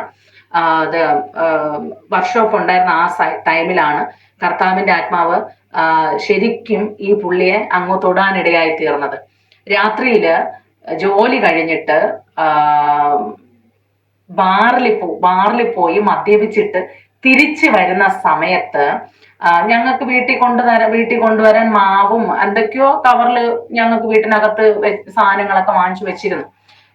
ബൈക്കിൽ വരുന്ന സമയത്ത് ഒരു ഇന്നോവ കാറ് സ്പീഡിൽ വന്ന് ഈ വണ്ടിയെ ഇടിക്കുകയും ഈ വണ്ടി തെറിച്ച് സൈഡിലൊരു റോഡ് പണി നടക്കുന്നത് കൊണ്ട് സൈഡിൽ കുഴി എടുത്തിട്ടിരുന്നു, നീളത്തിനുള്ള പൈപ്പ് ലൈനിന്റെ. ആ കുഴിക്കകത്ത് എൻ്റെ ഹസ്ബൻഡ് വന്ന് വീഴുകയും വലത് കാല് ഫുള്ളോടെ ഒടിഞ്ഞു പോകാനിടയായി തീർന്നു. അപ്പോ ശരിക്കും പ്രാർത്ഥനയുടെ ഒരു ഫലം അവിടെ സംഭവിച്ചു. കാരണം എനിക്ക് നല്ലൊരു ജീവിതം കർത്താവ് തരാൻ ആഗ്രഹിക്കുമ്പോൾ കർത്താവ്, ഞാൻ വിശ്വസിക്കുന്നു, ദൈവം ഒരു മനുഷ്യനെ സ്നേഹിക്കുന്നെങ്കിൽ അവനെ ദൈവത്തിന്റെ അടുക്കിലേക്ക് കൊണ്ടുവരാൻ ദൈവം ചില സമയത്തിൽ ഇങ്ങനെയുള്ള ചില പരീക്ഷണ ഘട്ടങ്ങളൊക്കെ എന്ത് ചെയ്യും, ഏൽപ്പിച്ചു കൊടുക്കും. ശരിക്കും അതങ്ങനെ തന്നെ സംഭവിച്ചു. അപ്പോ ഈ ഇടുപ്പിന്റെ ഭാഗത്തുള്ള ഒരു ഹിപ്പുണ്ട്, ആ ഹിപ്പിന്റെ അവിടെ നിന്ന് പൊട്ടാനിടയായി തീർന്നു. തൊടയല് രണ്ട് ഭാഗമായിട്ട് പൊട്ടി മാറി. മുളങ്കാലിന്റെ അവിടെ നിന്ന് രണ്ട് ഇതായിട്ട് പൊട്ടി, അവിടെയുള്ള തൊലിയെല്ലാം ഫുള്ള് പോയി. അപ്പൊ മൊത്തത്തില് വലത് കാല് ഫുള്ള് പോയി. വേറെ കയ്യിലോ തലയിലോ വേറെ ഒരു സ്ക്രാച്ചും ഇല്ല. വലത് കാല് ഫുള്ള് എന്ത് ചെയ്തു, അതങ്ങ് പോയി. അപ്പൊ ഞാനിത് അറിയുന്നില്ല. ഞാൻ എൻ്റെ കുഞ്ഞുങ്ങളും കൂടെ എൻ്റെ വീട്ടിൽ നിൽക്കുമായിരുന്നു. അപ്പൊ രാത്രിയിൽ ഒരു കോൾ വരുന്നു. ഒരു 10 മണിയായപ്പോൾ എൻ്റെ ഒരു ബന്ധു എന്നെ വിളിച്ചു പറയുന്നു, വാവ നീ എവിടെയാണ്? എൻ്റെ പേര് വാവ എന്നാണ്. എൻ്റെ പേര് ദിവ്യ എന്ന് ആർക്കും അറിയത്തില്ല. വാവ എന്നാണ് എൻ്റെ നാട്ടിലുള്ള എല്ലാവർക്കും അറിയാവുന്ന പേര്. അപ്പൊ എന്നോട് ചോദിച്ചു, വാവ നീ എവിടെ നിൽക്കുന്നു? ഞാൻ പറഞ്ഞു, ഞാൻ ഇങ്ങനെ വീട്ടിലാണെന്ന് പറഞ്ഞു. ഞാൻ കേട്ട്, എന്ത് പറ്റി? അത് എനിക്കൊരു ആക്സിഡന്റ് പറ്റി. വേറെ പേടിക്കാനൊന്നുമില്ല, ചെറിയ ഒരു കാലിന് ചെറിയ ഒരു ഇതും സ്ക്രാച്ച് പറ്റി. നിങ്ങൾ പെട്ടെന്ന് മെഡിക്കൽ കോളേജിൽ വരണമെന്ന് പറഞ്ഞു. അപ്പൊ എൻ്റെ മൂത്ത മകന് 4.5 വയസ്സും ഇളയ കുഞ്ഞിന് 1.5 വയസ്സ് പ്രായമേ ഉള്ളൂ. അപ്പൊ ഞാനും എൻ്റെ പപ്പയും എൻ്റെ അനിയനും ഞങ്ങൾ 3 പേരും ഒരു ഓട്ടോ പിടിച്ച് നേരെ മെഡിക്കൽ കോളേജിൽ. അപ്പൊ ഞാൻ ഇത് അറിഞ്ഞ സമയത്ത് എനിക്ക് എൻ്റെ ഹൃദയം അങ്ങ് വല്ലാതെ പിടയ്ക്കാനിടയായി തീർന്നു. എനിക്ക് കരച്ചിൽ വരുന്നില്ല, പക്ഷെ എൻ്റെ ഹൃദയത്തിനകത്ത് എന്തൊക്കെയോ പല ചോദ്യങ്ങളും ഇങ്ങനെ കർത്താവിന്റെ സന്നിധിയിൽ ഉയരുന്ന പോലെ എനിക്ക്. ഞാൻ കർത്താവ് ഇതെന്താ വന്നേ എന്ന് ഞാൻ ഇങ്ങനെ ദൈവത്തോട് ചോദിച്ചപ്പോ കർത്താവ് എൻ്റെ ഉള്ളിൽ പറഞ്ഞൊരു കാര്യം, മോനെ, ഞാൻ അനുവദിച്ചിട്ടാ ഇത് വന്നത്. നീ ആഗ്രഹിക്കുന്ന പോലൊരു ഭർത്താവിനെ ഞാൻ നിനക്ക് തരും. ഈ ഒരു വാക്ക് തന്നെ, അല്ലെങ്കിൽ ഈ ഒരു പദം തന്നെ ഞാൻ ഹോസ്പിറ്റലിൽ എത്തുന്നത് വരെയും പരിശുദ്ധാത്മാവ് എൻ്റെ ഉള്ളിൽ ഇങ്ങനെ പറഞ്ഞുകൊണ്ടേയിരുന്നു. അതുവരെ ഞാൻ കരഞ്ഞില്ല. കരയാതെ ബലത്തോടെയാണ് ഞാൻ പോകുന്നത്. അങ്ങനെ പോയി ഞാൻ നോക്കിയപ്പോ എൻ്റെ ഹസ്ബൻഡിന് ബോധമില്ല. കാലെല്ലാം ഇങ്ങനെ ചുറ്റി കെട്ടി വെച്ചേക്കുന്നു. ഞാനും കണ്ടപ്പോ ഒത്തിരി ഭയപ്പെട്ടു. കാരണം അവിടെ ഹസ്ബൻഡിനെ കണ്ടപ്പോ ഞാൻ എന്ത് ചെയ്തു, ഞാൻ അങ്ങ് പൊട്ടിക്കരയാനിടയായി തീർന്നു. അങ്ങനെ അന്ന് രാത്രി തന്നെ അർജന്റായിട്ട് ഒരു ഓപ്പറേഷൻ നടന്നു. പൈസ ഒക്കെ എങ്ങനെയാണ് എന്തൊക്കെയാണെന്നൊന്നും എനിക്കറിയത്തില്ല. കാരണം ഞങ്ങളുടെ കയ്യിൽ ഒരു അക്കൗണ്ടിൽ പൈസയോ അങ്ങനെ ഒന്നുമില്ല. അന്നൊന്ന് ചെയ്യുന്ന കാര്യങ്ങളൊക്കെ അന്നന്ന് അങ്ങ് പോകും. അങ്ങനെയുള്ള ഒരു സാഹചര്യമായിരുന്നു. പക്ഷെ എങ്കിലും അന്ന് രാത്രിയിൽ ആ ഒരു ഓപ്പറേഷൻ കഴിഞ്ഞു. പിന്നെ നടന്ന ഓപ്പറേഷൻ ഒരു 2-3 ദിവസം കഴിഞ്ഞിട്ടാണ്. അതായത് തൊടഭാഗത്തുള്ള ഓപ്പറേഷൻ, തൊടഭാഗത്ത് നീരായതുകൊണ്ട് അവരത് ചെയ്തില്ല. അപ്പൊ നീര് മാറിയിട്ട് ഒരു 3 ദിവസം, അത് മേജർ ഓപ്പറേഷൻ ആയിരുന്നു. അപ്പോ ഈ മനുഷ്യൻ ശരിക്കും ബോധമില്ലാതെ കിടക്കുന്ന ഒരവസ്ഥ. അങ്ങനെ ഈ 3-ാമത്തെ ദിവസം കഴിഞ്ഞു. ഈ എല്ലിന്റെ അവിടുത്തെ ഓപ്പറേഷനും കഴിഞ്ഞു. നേരെ ഐ സിയിൽ കയറ്റി. 9 ദിവസം ഐ സിയിൽ കിടന്നു. 9 ദിവസം ഐ സിയിൽ കിടക്കുമ്പോഴും ഈ മനുഷ്യന് ബോധമില്ല. ഞാൻ ദൈവത്തോട് പ്രാർത്ഥിക്കുകയും കരച്ചിലും, ഓരോരുത്തർ വരുന്നു, കാണുന്നു, പോകുന്നു, എല്ലാ കാര്യങ്ങളും അതിനകത്ത് നടക്കുന്നു. അപ്പം അങ്ങനെ ഇങ്ങനെ ഓടി അങ്ങോട്ടും ഇങ്ങോട്ടും ഓടി എനിക്ക് കൊച്ചുങ്ങൾ അടുത്ത് വന്നു. കാരണം ഇളയാള് ബ്രസ്റ്റ് ഫീഡിങ് ചെയ്യുന്ന ആ സമയമാണ്. അപ്പം ഞാൻ ഒന്നരടം ഇന്ന് ഹോസ്പിറ്റലിൽ നിൽക്കുമെങ്കിൽ നാളെ രാവിലെ ഞാൻ വീട്ടിൽ വരും, അങ്ങനത്തെ ഒരു അവസ്ഥ. അങ്ങനെ 9 ദിവസം ഐസിയുലായിരുന്നു. ഒട്ടും ബോധമില്ല. ഞാന് ആരാണെന്ന് ഞാൻ അങ്ങോട്ട് പറഞ്ഞു കൊടുത്താൽ മാത്രമേ പുള്ളിക്ക് ബോധം വരൂ. കാരണം മദ്യപിച്ചിട്ടാണ് വണ്ടി ഓടിച്ചെന്ന് ഞാൻ നേരത്തെ പറഞ്ഞു. അപ്പൊ ഈ ഇഞ്ചക്ഷനും എല്ലാം കൊടുത്ത്, ഈ അനസ്തേഷ്യയൊക്കെ കൊടുത്തപ്പം പുള്ളിയുടെ ബോധം മൊത്തത്തിൽ അങ്ങ് വല്ലാത്തൊരു അന്തരീക്ഷമായി. കാരണം അടുത്ത് നിൽക്കുന്ന വ്യക്തി അറിയത്തില്ല, ഞാൻ ആരെന്ന് അറിയത്തില്ല, എത്ര മക്കളുണ്ടെന്ന് അറിയത്തില്ല. അപ്പൊ ഞാൻ ഇങ്ങനെ പറഞ്ഞു കൊടുക്കും, നമുക്ക് എത്ര മക്കളുണ്ട്, ഞാൻ ആരാണെന്നൊക്കെ ചോദിക്കുമ്പം ഇങ്ങനെ പറയുന്നതന്നെ ഉള്ളത്. അപ്പം 9 ദിവസം ഐസിയിൽ കിടന്നു. പിറ്റേ 10ന്റെ അന്ന് നേരെ വാർഡിലാക്കി. വാർഡില് ഞങ്ങൾ കിടന്നപ്പോ ഒരാഴ്ച വാർഡിൽ കിടന്നു. അപ്പൊ അവിടെയും കിടന്നപ്പോഴത്തേനും ഈ ബോധമില്ല, അതായത് പരസ്പര ബന്ധമില്ലാത്ത സംസാരങ്ങളായിരുന്നു പുള്ളി എപ്പോഴും പറഞ്ഞുകൊണ്ടിരുന്നത്. അപ്പൊ ഞാൻ ഭയപ്പെട്ടു, ദൈവമേ, ഇത് ഇങ്ങനെ പോയാൽ എന്തായാലും ഭ്രാന്ത് ആശുപത്രിയിൽ കൊണ്ടുവന്ന് ഈ മനുഷ്യനാക്കും എന്ന് എന്റെ മനസ്സിൽ ഇങ്ങനെ ഭീതി. ശരിക്കും ഞാൻ അത് ഭയപ്പെട്ടു, ശരിക്കും ഞാൻ ഭയപ്പെട്ടു. കർത്താവെ, അങ്ങനെ എന്നിട്ട് ഞാൻ പോകുന്ന ചർച്ചിലെ പാസ്റ്റർ വിളിച്ചു പറഞ്ഞു, പാസ്റ്റർ ഇങ്ങനെയാണ് അവസ്ഥ, ശരിക്കും സുബോധമില്ലാതെയാണ് സംസാരിക്കുന്നത്, എനിക്ക് അറിയത്തില്ല ഞാൻ എന്ത് ചെയ്യണം. അങ്ങനെ അവരൊക്കെ പള്ളിയിലുള്ളവരൊക്കെ വന്നു കണ്ടു, സംസാരിച്ചു, പ്രാർത്ഥിക്കുകയൊക്കെ ചെയ്തു. അങ്ങനെ വീട്ടിൽ കൊണ്ടു, പേര്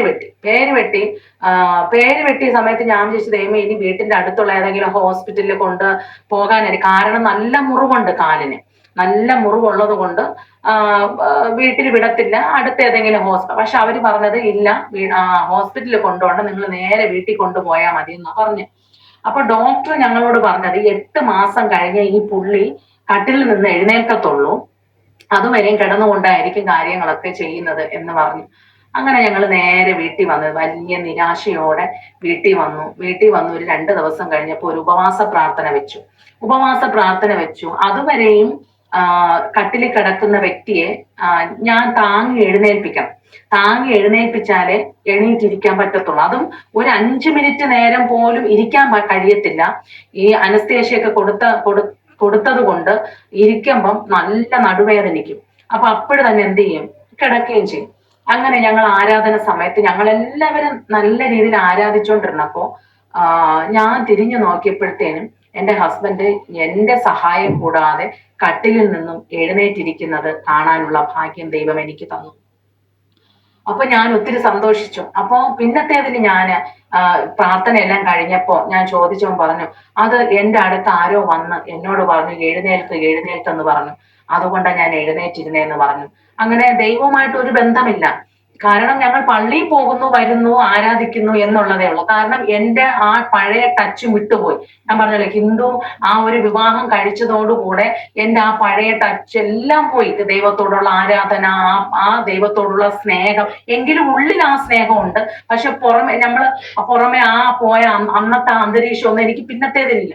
ഞങ്ങൾ പോകും വരും, അങ്ങനത്തെ ആ ഒരു ഇത് മാത്രമേ അന്നുണ്ടായിരുന്നുള്ളൂ. അപ്പൊ പുള്ളി ഈ കിടക്കയിൽ കിടന്നു തന്നെ ബൈബിള് മലയാളം വായിക്കാൻ അറിയത്തില്ല എന്റെ ഹസ്ബൻഡ്, പക്ഷെ ബൈബിള് ഫുള്ള് വായിച്ച് തീർക്കാൻ ദൈവം സഹായിച്ചു. ഓരോ വചനങ്ങൾ ആദ്യം സങ്കീർത്തനങ്ങളാ വായിക്കാൻ തുടങ്ങിയത്. അങ്ങനെ ബൈബിൾ വായിച്ച് മലയാളം എഴുതാനും വായിക്കാനും പഠിച്ചു. ഹല്ലേലൂയ. സ്കൂളിൽ പോയിട്ടില്ലയോ? പോയിട്ടുണ്ട്. മലയാളം പഠിച്ചില്ലയോ? പഠിച്ചു 10ാം ക്ലാസ് വരെ പോയ ആന്റി. പക്ഷെ അന്നത്തെ സാഹചര്യം വിശപ്പ്, അതാണല്ലോ അന്ന് പുള്ളിയുടെ ലൈഫിനകത്തും ഒരു ദാരിദ്ര്യപ്പെട്ട കുടുംബത്തിലെ പുള്ളി ജനിച്ചു വളർന്നത്. അപ്പം പുള്ളി എന്താണ്, സ്കൂളിൽ പോകുന്നു എന്നുണ്ടെങ്കിലും അടുത്ത് ഈ പിള്ളേരൊക്കെ കൂടി ഈ തെങ്ങിലൊക്കെ കയറി കരിക്കിടുകയും അന്നത്തെ ആ വിശപ്പടക്കാൻ വേണ്ടിയിട്ടുള്ള ആ ഒരു കൂട്ടുകാരൊത്തു കൂടിയൊക്കെ നടക്കുന്ന ഒരു അവസ്ഥ. അപ്പൊ 10ാം ക്ലാസ് എഴുതി എന്നെ പോലെ തന്നെ തോറ്റു. അപ്പം ശരിക്കും ഞാൻ എഴുതി വായിക്കുന്നത് പോലെ എന്റെ ഹസ്ബൻഡിന് അറിയത്തില്ല. അപ്പം എന്തായാലും കൃപയാല് ആ ബൈബിൾ വായിച്ചതിന് ശേഷം നല്ല രീതിയിൽ മലയാളം എഴുതാനും വായിക്കാനും ദൈവം കൃപ കൊടുത്തു. അങ്ങനെ ദൈവത്തോട് കുറേശ്ശെ ഞങ്ങൾ എന്ത് ചെയ്തു, ദൈവത്തോട് അടുക്കാൻ തുടങ്ങി.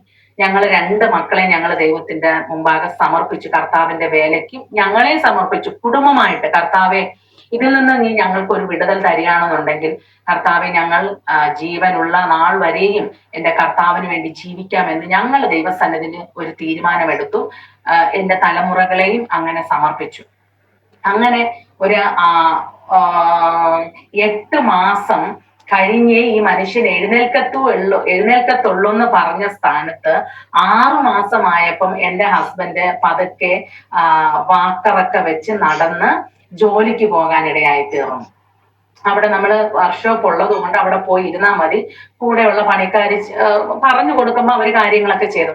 അങ്ങനെ ദൈവം അത്ഭുതകരമായിട്ട് ഓരോ ദിവസവും ഞങ്ങളെ ഈ ആക്സിഡന്റ് ആണ് ഞങ്ങളുടെ ജീവിതത്തെ ഏറ്റവും ഭയങ്കരമായിട്ട് അവിടെ നിന്നാണ് ഒരു തിരിവ് സംഭവിച്ചത്. അതുവരെയും ഞങ്ങളുടെ ലൈഫിനകത്ത് ഭയങ്കര പ്രശ്നങ്ങളായിരുന്നു.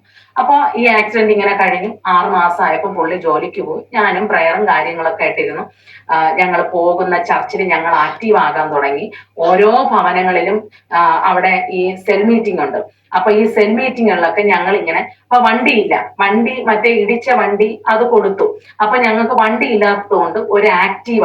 അപ്പം ഈ കാണാൻ വരുന്ന, അതായത് വീട്ടിനകത്ത് കാണാൻ വരുന്ന, ഹസ്ബൻഡിന് കാണാൻ വരുന്ന ഒരു പുള്ളി പറഞ്ഞത് ഇങ്ങനെയാണ്, അയ്യോ എനിക്കിനി വണ്ടിയൊന്നും ഓടിക്കാൻ പറ്റത്തില്ല എന്ന് പറഞ്ഞു. കാരണം വലത് കാലിനല്ലേ വന്നത്, ബൈക്ക് ഓടിക്കാൻ പറ്റത്തില്ല എന്ന് പറഞ്ഞു. പക്ഷെ കൃപയാല് ഒരു 7-8 മാസമായപ്പം എന്റെ ഹസ്ബൻഡ് പൾസർ, കൂട്ടുകാരന്റെ പൾസർ ബൈക്ക് ഓടിക്കാൻ ദൈവം കൃപ കൊടുത്തു. അതിനുശേഷം ഞങ്ങൾ ഒരു ആക്റ്റീവ ലോണിലെടുത്തു. അത് ആക്റ്റീവയിലുള്ള യാത്രകളും കാര്യങ്ങളും പള്ളിപരമായിട്ട് ഞങ്ങൾ എല്ലാ ആഴ്ചയിലും മുടങ്ങാതെ പള്ളിയിൽ പോകും. അവിടെ രാവിലെ 6:30-ക്കാണ് ചർച്ചിൽ ആരാധന തുടങ്ങുന്നത്. അങ്ങനെ ഞങ്ങൾ ആരാധനയ്ക്കും അവിടെയുള്ള കാര്യങ്ങൾക്കൊക്കെ ഇൻവോൾവ് ആവാൻ തുടങ്ങി. എല്ലാ കാര്യത്തിനും ഞങ്ങൾ മുൻപന്തിയിൽ വരാൻ തുടങ്ങി. അങ്ങനെ ലൈഫ് ചേഞ്ച് ആകാൻ തുടങ്ങി. പ്രാർത്ഥനയും കാര്യങ്ങളൊക്കെ ആയപ്പോൾ ലൈഫ് നല്ല രീതിയിൽ ചേഞ്ച് ആയി. അങ്ങനെ ഞങ്ങൾ ഓരോ ഭവനങ്ങളിൽ അവിടെ സെൽ മീറ്റിംഗ് വെക്കുമ്പോൾ ഞങ്ങളും സാക്ഷ്യങ്ങളുമായിട്ട് ഇങ്ങനെ മുന്നോട്ട് അവിടെ ചെന്ന് ഓരോ ഭവനത്തിൽ പോയി ഞങ്ങൾ രണ്ടുപേരും സാക്ഷ്യങ്ങൾ ഇങ്ങനെ ഒരു ദിവസം ഹസ്ബൻഡ് പറഞ്ഞു, ഒരു ദിവസം ഞാൻ പറയും. ഞങ്ങൾക്ക് രണ്ടുപേർക്ക് അവസരങ്ങൾ ഇങ്ങനെ തരാൻ തുടങ്ങി. ഇങ്ങനെ തന്ന് കുറേശ്ശെ ഞങ്ങൾ പണിയപ്പെടാൻ തുടങ്ങി.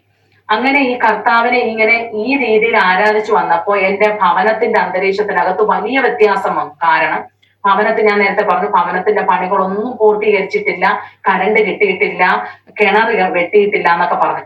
പക്ഷെ ഞങ്ങൾ കർത്താവിന് വേണ്ടി സമർപ്പിച്ചതിന് ശേഷം എന്റെ ശരിക്കും ലൈഫിനകത്ത് നടന്നത്, എന്റെ ഭവനത്തിന്റെ പണികളെല്ലാം പൂർത്തീകരിച്ചു. പിന്നെ കിണറിന് വേണ്ടി കർത്താവ് കിണർ കുഴിക്കാനുള്ള സാഹചര്യങ്ങൾ ദൈവം ഒരുക്കി തന്നു.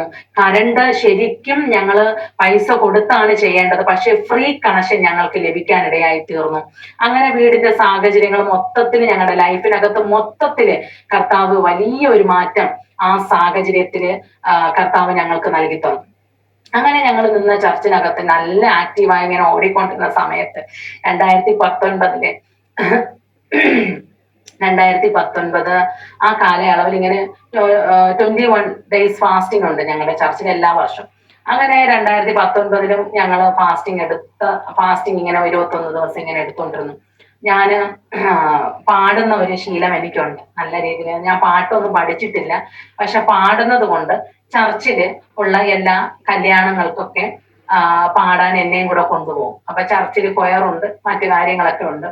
കൊയറിലും പാടുന്നവര് പാടാൻ വേണ്ടിയിട്ടൊക്കെ എന്നെയും തെരഞ്ഞെടുത്തു.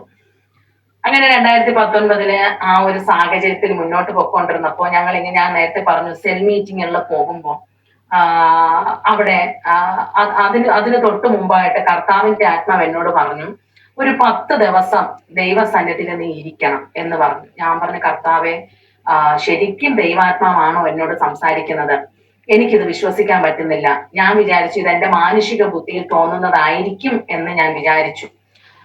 അപ്പൊ ഞാൻ അന്ന് വെള്ളിയാഴ്ചയാ, ഈ കർത്താവിന്റെ ആത്മാവ് എന്നോട് ഇടപെടുന്നത് വെള്ളിയാഴ്ചയാണ്. അപ്പൊ ഞാൻ ചർച്ചിൽ പോകാൻ വേണ്ടിയിട്ട് റെഡി ആയിക്കൊണ്ടിരുന്ന സമയത്ത് ഞാൻ പറഞ്ഞു, ഇന്ന് ശുശ്രൂഷിക്കുന്ന ദൈവദാസനിലൂടെ ഈ ഒരു ശബ്ദം കേൾപ്പിക്കുകയാണെന്നുണ്ടെങ്കിൽ ഞാൻ അങ്ങയുടെ മുമ്പിൽ ഉപവാസം എടുത്തോളാം എന്ന് ഞാൻ പറഞ്ഞു. അങ്ങനെ ഞാൻ ചർച്ചിൽ പോയി അവിടെ വചനം ശുശ്രൂഷിച്ച ഒരു അങ്കിള് ഇങ്ങനെ വചനം ശുശ്രൂഷിച്ച് ലാസ്റ്റ് ടൈമിൽ തീരാറായപ്പോ ഇങ്ങനൊരു ശബ്ദം കേട്ടു, നീ ദൈവസന്നിധിയിൽ ഇരിക്ക്, ഞാൻ നിന്നെ അനുഗ്രഹിക്കാൻ പോവാം എന്നിങ്ങനെ പറഞ്ഞു. അപ്പൊ ശരിക്കും ഈ ശബ്ദം എന്റെ ഹൃദയത്തിനകത്ത് വന്ന് ഇങ്ങനെ തറച്ചു. അപ്പൊ ദൈവത്തിന്റെ ആത്മാവ് എന്നോട് സംസാരിച്ചതാണെന്ന് എനിക്ക് മനസ്സിലായി. ഞാൻ ദൈവത്തിന്റെ മുമ്പാകെ സറണ്ടറായി. കർത്താവെ ഞാൻ ഇരുന്നോളാം. അപ്പം ഞാൻ പറഞ്ഞു, കർത്താവ് എന്റെ ഹസ്ബൻഡ് കാണുമെന്ന്. അപ്പം പണിക്കൊക്കെ പോയി അങ്ങനെ തിരക്കും കാര്യങ്ങളൊക്കെ ആയി നല്ല രീതിയിൽ മുന്നോട്ട് പോകും. അപ്പൊ ഞാൻ പറഞ്ഞു, കർത്താവ് എന്റെ കൂടെ എന്റെ ഹസ്ബൻഡ് ഉണ്ടായിരുന്നെങ്കിൽ കൊള്ളാമായിരുന്നു എന്ന് ഞാനിങ്ങനെ പറഞ്ഞു. അപ്പോ ഞാനിങ്ങനെ പുള്ളിയോട് വന്ന് പറഞ്ഞു, ഹസ്ബൻഡിനോട് വന്ന് പറഞ്ഞു, എന്നോട് പരിശുദ്ധാത്മാവ് 10 ദിവസം ഫാസ്റ്റിംഗ് ചെയ്യാൻ പറഞ്ഞിരിക്കുകയാണെന്ന് പറഞ്ഞു. നീ എടുത്തോ, എനിക്ക് പറ്റത്തില്ല, എനിക്ക് ജോലിയുണ്ട് എന്ന് പറഞ്ഞു. എനിക്ക് വളരെ നിരാശയായി. അപ്പൊ ഞാൻ ഇങ്ങനെ എന്തോ ഒരു ആവശ്യത്തിന് വണ്ടി ഓടിച്ച് കാട്ടാക്കട വരെ എനിക്ക് പോകേണ്ട ഒരു അത്യാവശ്യം ഉള്ളതുകൊണ്ട് ഞാനിങ്ങനെ വണ്ടി ഓടിച്ച് പോകുമ്പോ ഞാനിങ്ങനെ ദൈവത്തോട് സംസാരിക്കാം, കർത്താവ് എന്റെ കൂടെ ആരുമില്ല. ഹസ്ബൻഡിനോട് പറഞ്ഞപ്പോ എന്നെ നിരസിച്ചു. പുള്ളിയുടെ തിരക്കും ഉണ്ട്, വേറൊന്നും ഉണ്ടല്ലോ, പുള്ളിയുടെ തിരക്കും ഉണ്ട്. അപ്പൊ എന്നോട് ദൈവത്തിന്റെ ആത്മാവ് പറഞ്ഞു, മോളെ നീ ഒന്നിനും കൊണ്ട് ഭാരപ്പെടണ്ട, നിന്റെ കൂടെ നിന്റെ ഹസ്ബൻഡും കാണും ഉപവസിക്കാൻ. ശരിക്കും കർത്താവിന്റെ ആത്മാവ് എന്നോട് സംസാരിക്കുന്ന രീതികൾക്ക് വ്യത്യാസം വരാനും ശരിക്കും പരിശുദ്ധാത്മാവാണ് എന്നോട് സംസാരിക്കുന്നതെന്നുള്ള ആ വ്യക്തതയും എനിക്ക് കിട്ടാനിടയായി തീർന്നു. ഞാൻ അതിനുവേണ്ടി ഒത്തിരി വില കൊടുത്തു, ഉപവസിച്ചു, പ്രാർത്ഥിച്ചു, അന്യഭാഷ എല്ലാം പോയി, അഭിഷേകം പോയി. പക്ഷെ ഇതിന്റെ ഇടയിലൊക്കെ ഞാൻ അതിന് സമയം കൊടുത്തതുകൊണ്ട് കർത്താവ് എന്നെ ആ നിലവാരത്തിൽ എന്നെ എഴുന്നേൽപ്പിച്ചു കൊണ്ടുവന്നു. അങ്ങനെ 2019 ഞങ്ങള് ഫാസ്റ്റിംഗ് എടുത്തു. ജാനുവരി മാസം 10 ദിവസം കർത്താവിന്റെ പാദമെടുത്ത് ഞങ്ങൾ രണ്ടുപേരും ഇരിക്കാനിടയായി തീർന്നു. അങ്ങനെ ഞങ്ങള് രാവിലെ ഹസ്ബൻഡ് പിന്നെ വന്ന് കൂടിയോ, കൂടെ വന്നിരുന്നോ? ഇരുന്നു. എന്റെ കൂടെ ഫാസ്റ്റിംഗ് എടുത്ത് എന്റെ കൂടെ തന്നെ ഞങ്ങൾ രണ്ടുപേരും വീട്ടില് കുഞ്ഞുങ്ങളെയൊക്കെ സ്കൂളിൽ പറഞ്ഞു വിട്ട് വീടെല്ലാം ഒരുക്കി കാര്യങ്ങളെല്ലാം ഒരുക്കിയിട്ട് ഞങ്ങൾ രണ്ടുപേരും ഇവിടെ ഹാളിൽ വന്നിരുന്ന് പായെടുത്ത് വിരിച്ച് ഞങ്ങൾ രണ്ടുപേരും പ്രാർത്ഥിക്കാൻ തുടങ്ങിയപ്പം എനിക്കറിയത്തില്ല, ഇടിവെട്ടുന്ന പോലൊരു അഭിഷേകം ഞങ്ങളുടെ മേൽ വന്നു വീണു. ആരുമില്ല, ഞങ്ങൾ രണ്ടുപേരും മാത്രമേ ഉള്ളൂ. ഒരു പാസ്റ്റർമാരുമില്ല, ആരുമില്ല. ഞങ്ങളുടെ ശരീരത്തിൽ ഞങ്ങൾക്ക് പോലും അനുഭവിക്കാൻ കഴിയാത്ത നിലവാരത്തിൽ ഒരു ഭയങ്കര ദൈവസാന്നിധ്യം, അഭിഷേകം എന്റെ മേലും പ്രിയപ്പെട്ടവന്റെ മേലും വീണു. ഞാൻ ആ ഇരുന്നിടത്ത് നിന്ന് എഴുന്നേറ്റിട്ട് പ്രവചിക്കാൻ തുടങ്ങി. ഞാൻ ആദ്യമായിട്ടാണ് പ്രവചിക്കുന്നത്. എനിക്കറിയത്തില്ല അത് പ്രവചനമാണ് എന്നൊന്നും എനിക്കറിയത്തില്ല. അപ്പൊ ഞാൻ ഇങ്ങനെ ദേശത്തോട് നോക്കി പ്രവചിക്കുന്നു, എന്റെ ഭവനത്തെ നോക്കി പ്രവചിക്കുന്നു, എന്റെ കുഞ്ഞുങ്ങൾക്ക് വേണ്ടി പ്രവചിക്കുന്നു, ഞങ്ങളുടെ ഫാമിലിക്ക് വേണ്ടി, ഞങ്ങളുടെ ശുശ്രൂഷ, ഇതെല്ലാം ഇങ്ങനെ പ്രവചിച്ച് ഭയങ്കരമായിട്ട് ആ രീതിയിൽ അങ്ങനെ പോയിക്കൊണ്ടിരുന്നപ്പോ ലാസ്റ്റ് പ്രാർത്ഥിച്ചിട്ട് അങ്ങ് അവസാനിപ്പിച്ചു. ഏകദേശം 1.5 മണി കഴിഞ്ഞു. ആ ഒരു ടൈം വരെയും ഈ ഒരു അന്തരീക്ഷത്തിലായിരുന്നു കാര്യങ്ങൾ പൊക്കൊണ്ടിരുന്നത്. അങ്ങനെ എന്റെ ഹസ്ബൻഡ് എന്നെ അടുക്ക വിളിച്ചിട്ട് എന്റെ തലയിൽ കൈവച്ച് പ്രാർത്ഥിച്ചു, കർത്താവെ, ദൈവം കൊടുത്ത ഈ ശുശ്രൂഷ തന്റെ മകൾ അത് ജീവനുള്ള കാലം വരെയും ചെയ്യണമെന്ന് എന്റെ ഹസ്ബൻഡ് എന്റെ തലയിൽ കൈവച്ച് പ്രാർത്ഥിച്ചു. ഞങ്ങൾക്ക് രണ്ടുപേർക്ക് സന്തോഷം ഉണ്ടായി. കാരണം ദൈവം നേരിട്ട് തന്ന ശുശ്രൂഷയാണ്. അപ്പൊ അത് അനുഭവിക്കാനൊക്കെ ദൈവം സഹായിച്ചു. അങ്ങനെ 8ാം ദിവസം ഞങ്ങളുടെ ചർച്ചിലെ മൂത്ത മകനും പാസ്റ്ററാണ്. അപ്പം ആ പുള്ളി ഇവിടെ ഞങ്ങൾ വിളിച്ചു, ഫാസ്റ്റിംഗ് പ്രയറിന് വന്നു. അപ്പൊ പുള്ളി ഇങ്ങനെ പ്രാർത്ഥിച്ചിട്ട് ഞങ്ങളോട് ആലോചന പറഞ്ഞു, നിങ്ങളെ പള്ളി ഭ്രഷ്ടരാക്കും എന്ന് ഞങ്ങളോട് ആലോചന പറഞ്ഞു. പ്രാർത്ഥിച്ചു, അങ്ങ് പോയി. പക്ഷെ അതിന്റെ ഈ സാഹചര്യങ്ങളൊന്നും എനിക്കറിയത്തില്ല. പള്ളി ഭ്രഷ്ടരാക്കും എന്ന് പറഞ്ഞാൽ എന്താണ് സംഭവം എന്നൊന്നും ഞങ്ങൾക്ക് അറിയത്തില്ല. പക്ഷെ ഈ ഫാസ്റ്റിംഗ് പ്രയർ കഴിഞ്ഞു, 10 ദിവസം കഴിഞ്ഞ് ഞങ്ങൾ വീണ്ടും ചർച്ചിൽ ആക്റ്റീവായി നല്ല രീതിയിൽ മുന്നോട്ട് പോയി. പിന്നെ സെൽ മീറ്റിങ്ങുകളൊക്കെ പോവാൻ തുടങ്ങിയപ്പോൾ അവിടെയുള്ള കാഴ്ചകളും അവിടെയുള്ള സഹോദരന്മാരൊക്കെ ഉണ്ട്, അല്ലെങ്കിൽ അവിടെയുള്ള വീട്ടുകാരോട് ദൈവത്തിന്റെ ആലോചന പറയാൻ തുടങ്ങി. നമ്മള് വേറൊരു ഫാമിലിയും കാണും നമ്മുടെ കൂടെ. അവരുടെ കൂടെയാണ് ഞങ്ങളെ പറഞ്ഞു വിടുന്നത്.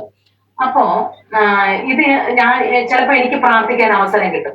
അപ്പൊ എന്നോട് പറയും, ദിവ്യ പ്രാർത്ഥിക്കുന്നു പറയുമ്പോ ഞാൻ പ്രാർത്ഥിക്കുമ്പം ശരിക്കും ആന്റി പ്രവചന ശബ്ദമാണ് വരുന്നേ. എനിക്കറിയത്തില്ല, സത്യം പറഞ്ഞാൽ എനിക്കറിയത്തില്ല ആന്റി, പ്രവചന ശബ്ദമായിരുന്നു. ആ വീട്ടുകാരോടുള്ള ദൂതുകളാണ് പ്രാർത്ഥിക്കുമ്പോ കയറി വരുന്നത്. അപ്പൊ ഞാൻ ഇതിങ്ങനെ പല ആവർത്തിലും പല സ്ഥലങ്ങളും പല വീടുകളിലും പോകുമ്പോൾ കർത്താവ് എനിക്ക് അവിടെയുള്ള കുറവ് കാണിച്ചു തരും. അല്ലെങ്കിൽ പ്രാർത്ഥന കുറവായിരിക്കാം, വേറെ എന്തെങ്കിലും ക്രമീകരിക്കേണ്ടതായിരിക്കാം, അല്ലെങ്കിൽ ചിലപ്പോൾ ഒരു പ്രവചന ശബ്ദമായിരിക്കാം. അപ്പൊ ഇങ്ങനെ പോകുന്നിടത്തൊക്കെ ഇങ്ങനെ കൈമാറാറുണ്ട്. ഇത് ഞങ്ങളുടെ ചർച്ചിൽ അറിയാനിടയായി തീർന്നു. മെയിൻ പാസ്റ്റർ പറഞ്ഞു, ഞാൻ ആരെയും കുറ്റപ്പെടുത്തുന്നതല്ല, എന്റെ ലൈഫിനകത്ത് അനുഭവിച്ച കഥയാണ് ഞാൻ ഈ പറയുന്നത്. അപ്പോ ഇത് അവിടെ അറിഞ്ഞപ്പോ ഒത്തിരി എല്ലായിടത്തും ഉണ്ടല്ലോ, എല്ലായിടത്തും അസൂയയും ചവിട്ടിത്താക്കലും ഒക്കെ ഉണ്ട്. പക്ഷെ ഒത്തിരി കുറുക്കന്മാർ അതിനകത്തുണ്ടായിരുന്നു. ഞാൻ പറഞ്ഞു, പിന്നെ കൊയറിലൊക്കെ നിന്നിട്ടുള്ള ഒരു വ്യക്തിയാണ്. അപ്പം ഞാനിങ്ങനെ പാടുന്നത് കൊണ്ട് എനിക്കറിയത്തില്ല ആന്റി, എന്റെ ശബ്ദത്തിനകത്ത് ദൈവം നേരത്തെ അഭിഷേകം തന്നിട്ടുള്ളത് കൊണ്ട് പാടുമ്പോൾ ഒരു പ്രത്യേക അഭിഷേകം ഒക്കെ ഫീൽ ചെയ്യും. അത് മറ്റുള്ളവർ പറഞ്ഞ് മറ്റുള്ളവർ പറയുമ്പോൾ എനിക്കത് ഒത്തിരി സന്തോഷമുണ്ട്. കാരണം ദൈവം എന്നെ നേരത്തെ കണ്ടത് കൊണ്ടും ഞാൻ അങ്ങനത്തെ ഒരു തീച്ചുളയിൽ കൂടെ കടന്നു പോയത് കൊണ്ടുമാണ് ദൈവം എനിക്ക് ഇങ്ങനെ ഒരു ഇത് തന്നതെന്ന് ഞാൻ വിശ്വസിക്കുന്നു. അപ്പൊ എന്നെ എങ്ങനെയെങ്കിലും പിശാചിനെ ഒതുക്കണം, അങ്ങനെ ഒരു സംഭവം. അപ്പൊ ഇത് ചർച്ചിൽ അറിയാൻ തുടങ്ങി. ചർച്ചില് ഭയങ്കര ചർച്ചാ വിഷയമായി. അപ്പോ ഈ ഫാസ്റ്റിംഗ് എടുത്ത് കഴിഞ്ഞതിന് ശേഷം ദിവ്യയുടെ സ്വഭാവത്തിന് ഒത്തിരി വ്യത്യാസം വന്നു. കാരണം നേരത്തെ ദിവ്യ എല്ലാവരോടും ഹായ് പറഞ്ഞ് എല്ലാവരോടും അങ്ങോട്ട് ഇടിച്ചു കയറി നല്ല രീതിയിൽ സംസാരിക്കുകയും കളി പറയുകയും ഒക്കെ ചെയ്യും. പക്ഷെ ഈ പ്രേയർ കഴിഞ്ഞതിന് ശേഷം എന്റെ ഫുള്ള് നിയന്ത്രണം പരിശുദ്ധാത്മാവ് ഏറ്റെടുത്തു. അതെന്റെ കുഴപ്പമല്ല, എന്റെ കുഴപ്പമല്ല. എന്റെ കർത്താവ് എന്നെ ആ നിലവാരത്തിൽ എന്നെ കൊണ്ടുവന്നതാ. അപ്പോ ചർച്ചിനകത്ത് ചോദ്യചിഹ്നമായിട്ട് നിൽക്കേണ്ട ഒരു അവസ്ഥ എന്റെ ലൈഫിനകത്തുണ്ടായി. അപ്പോ പാസ്റ്റർ മകൻ പറഞ്ഞൊരു കാര്യമുണ്ട്, നിങ്ങളെ പള്ളി ഭ്രഷ്ടരാക്കും എന്ന് പറഞ്ഞൊരു സംഭവമുണ്ട്. ശരിക്കും ഞങ്ങളെ പള്ളി ഭ്രഷ്ടരാക്കി. എന്നെ ഒരു ഭൂതം ബാധിച്ചവളെന്നുള്ള രീതിയിൽ പറഞ്ഞു പരത്തി ആ ചർച്ചിനകത്ത് ഞാനൊരു 8 മാസം തലകുനിച്ച് നടന്നു. കാരണം എന്നെ കാണുന്നവരൊക്കെ ആ നിലവാരത്തിലാണ്. കാരണം എന്റെ സ്വഭാവത്തിന് വ്യത്യാസം വന്നതുകൊണ്ട് അവർക്കത് അക്സെപ്റ്റ് ചെയ്യാൻ പറ്റുന്നില്ല. അല്ലെങ്കിൽ ആ കൊച്ചു ഉപവസിച്ചിട്ടായിരിക്കും, പ്രാർത്ഥിച്ചിട്ടായിരിക്കും ആ കുഞ്ഞ് അങ്ങനെ ആയി തീരുന്നത്, അല്ലെങ്കിൽ ആ രീതി അങ്ങനെയുള്ള ഒരു ഇതും ആർക്കും തോന്നുന്നില്ല. കാണുന്നവർ വിചാരിക്കുന്നത് അയ്യോ ദിവ്യക്ക് എന്തോ പറ്റി, ദിവ്യയുടെ ലൈഫിനകത്ത് എന്തോ പറ്റിയിട്ടുണ്ട്. പക്ഷെ അവര് തിരിച്ചാണ് പറഞ്ഞത്, എനിക്ക് ബോധമുണ്ടെന്നാണ് പറഞ്ഞ് ആ ചർച്ച് മൊത്തം പരത്തിയത്. അങ്ങനെ ഒരു 8 മാസം ഞാന് ആ നിലവാരത്തിൽ അതിനകത്ത്, അതായത് കാണുന്നവരൊക്കെ ആ നിലവാരത്തിലാണ് എന്നെ കാണുന്നതും. അപ്പൊ തികച്ചും ഞങ്ങൾ എന്താണ് പുറന്തള്ളുന്ന ഒരവസ്ഥ, അതായത് മാറ്റി നിർത്തുന്ന ഒരവസ്ഥയാണ് ഞങ്ങൾക്ക് അവിടെ നിന്നുണ്ടായത്. അങ്ങനെ ശരിക്കും ആ ഒരു ലൈഫ് അങ്ങനെ മുന്നോട്ട് പോയി. 8 മാസം തലകുനിച്ച് നടക്കേണ്ടുന്ന ഒരവസ്ഥ. അവിടെ ചർച്ച് കഴിഞ്ഞിറങ്ങി വരുമ്പോൾ ഞങ്ങളോട് ആരും സംസാരിക്കുന്നില്ല. കാണുന്നവരൊക്കെ ചിരിക്കുന്നു, പക്ഷെ നേരത്തെ മിണ്ടിക്കൊണ്ടിരുന്നവരൊക്കെ ഞങ്ങളെ വിട്ട് അകന്നു പോകുന്നു. വല്ലാത്തൊരു ദയനീയമായ അവസ്ഥ, ഒറ്റപ്പെടുന്ന, വല്ലാതെ ഞങ്ങളെ അങ്ങ് ഒറ്റപ്പെടുത്തുന്ന ഒരു അവസ്ഥ. അപ്പൊ ഞങ്ങൾ തിരിച്ചു വരുമ്പോ കരഞ്ഞുകൊണ്ടാ വരുന്നേ. വണ്ടിയിലിരുന്ന് കരഞ്ഞുകൊണ്ട് ഞാനിങ്ങനെ സ്വർഗത്തേക്ക് നോക്കിയിട്ട് എന്റെ കണ്ണിങ്ങനെ ഒഴുകാൻ തുടങ്ങും. അപ്പൊ കർത്താവെ, എന്നെ ആ നിലവാരത്തിലാണല്ലോ കാണുന്നത് എന്നുള്ള ആ ഒരു വിഷമത്തോടുകൂടെ ആ ചർച്ചിനകത്ത് നിന്ന് ആരാധന കഴിയുമ്പോൾ ഇറങ്ങി വരുന്നത്. 8 മാസം കഴിഞ്ഞപ്പോ കർത്താവ് എന്നെ സന്തോഷിപ്പിക്കാൻ വേണ്ടി ദൈവം ചെയ്തതാ. അപ്പൊ ഞാൻ തികച്ചും ഒരു എന്തോ പറയുന്ന ഒരു ഡിപ്രഷന്റെ അവസ്ഥയിലേക്ക് ആയിപ്പോയി. കാരണം എനിക്ക് പ്രാർത്ഥിക്കാൻ കഴിയുന്നില്ല, വല്ലാത്തൊരവസ്ഥ. ശരിക്കും അവിടുത്തെ ദേവദാസൻ ഞങ്ങളുടെ അടുത്ത് പറഞ്ഞു, നിങ്ങൾ ഞങ്ങളുടെ അടുത്ത് പ്രാർത്ഥിക്കാൻ വരണം. പിന്നെ എന്റെ ഹസ്ബൻഡിനോട് ചോദിച്ചതാ, ഇവക്ക് വീട്ടിൽ വരുമ്പോ എന്തെങ്കിലും മാറ്റം ഉണ്ടോ? അപ്പൊ എന്റെ ഹസ്ബൻഡ് പറഞ്ഞു, ഇന്ന് വരെ ഞാനൊരു മാറ്റവും കണ്ടിട്ടില്ല പാസ്റ്ററെ. അപ്പൊ ശരിക്കും എന്നെ ഈ പീലാത്തോസിന്റെ മുമ്പിൽ കർത്താവിലേക്ക് കൊണ്ടു നിർത്തി ചോദ്യം ചെയ്യുന്ന ഒരു അവസ്ഥയുണ്ടല്ലോ, ശരിക്കും ആ നിലവാരത്തിൽ കൂടി ഞാൻ കടന്നു പോയവളാ. ഞാൻ ഒന്നും മിണ്ടിയില്ല. പാസ്റ്റർ ചോദിക്കുന്നതിനൊക്കെ ഞാൻ ഒന്നിനും മറുപടി പറയാതെ ഞാൻ മിണ്ടാതെ ഇരുന്നു. കാരണം ഞാൻ ചെയ്യാത്ത കുറ്റം എന്നെ അടിച്ചേൽപ്പിക്കുന്ന ഒരു നിലവാരത്തിലാണ് എനിക്കത് അന്ന് ഫീൽ ചെയ്തത്. അവരെയും കുറ്റം പറഞ്ഞിട്ട് കാര്യമില്ല. കർത്താവിന് ഞങ്ങളെ അവിടെ നിന്ന് ഇറക്കണമെന്ന് ദൈവം നേരത്തെ നിശ്ചയിച്ചത് കൊണ്ട് ദൈവം തന്നെയാണ് അത് ചെയ്തതെന്ന് ഞാൻ വിശ്വസിക്കുന്നു. ആരുടെയും കുറ്റമല്ല, പാസ്റ്റർ കുറ്റമല്ല, അവിടെയുള്ള വിശ്വാസികളുടെ കുറ്റമല്ല.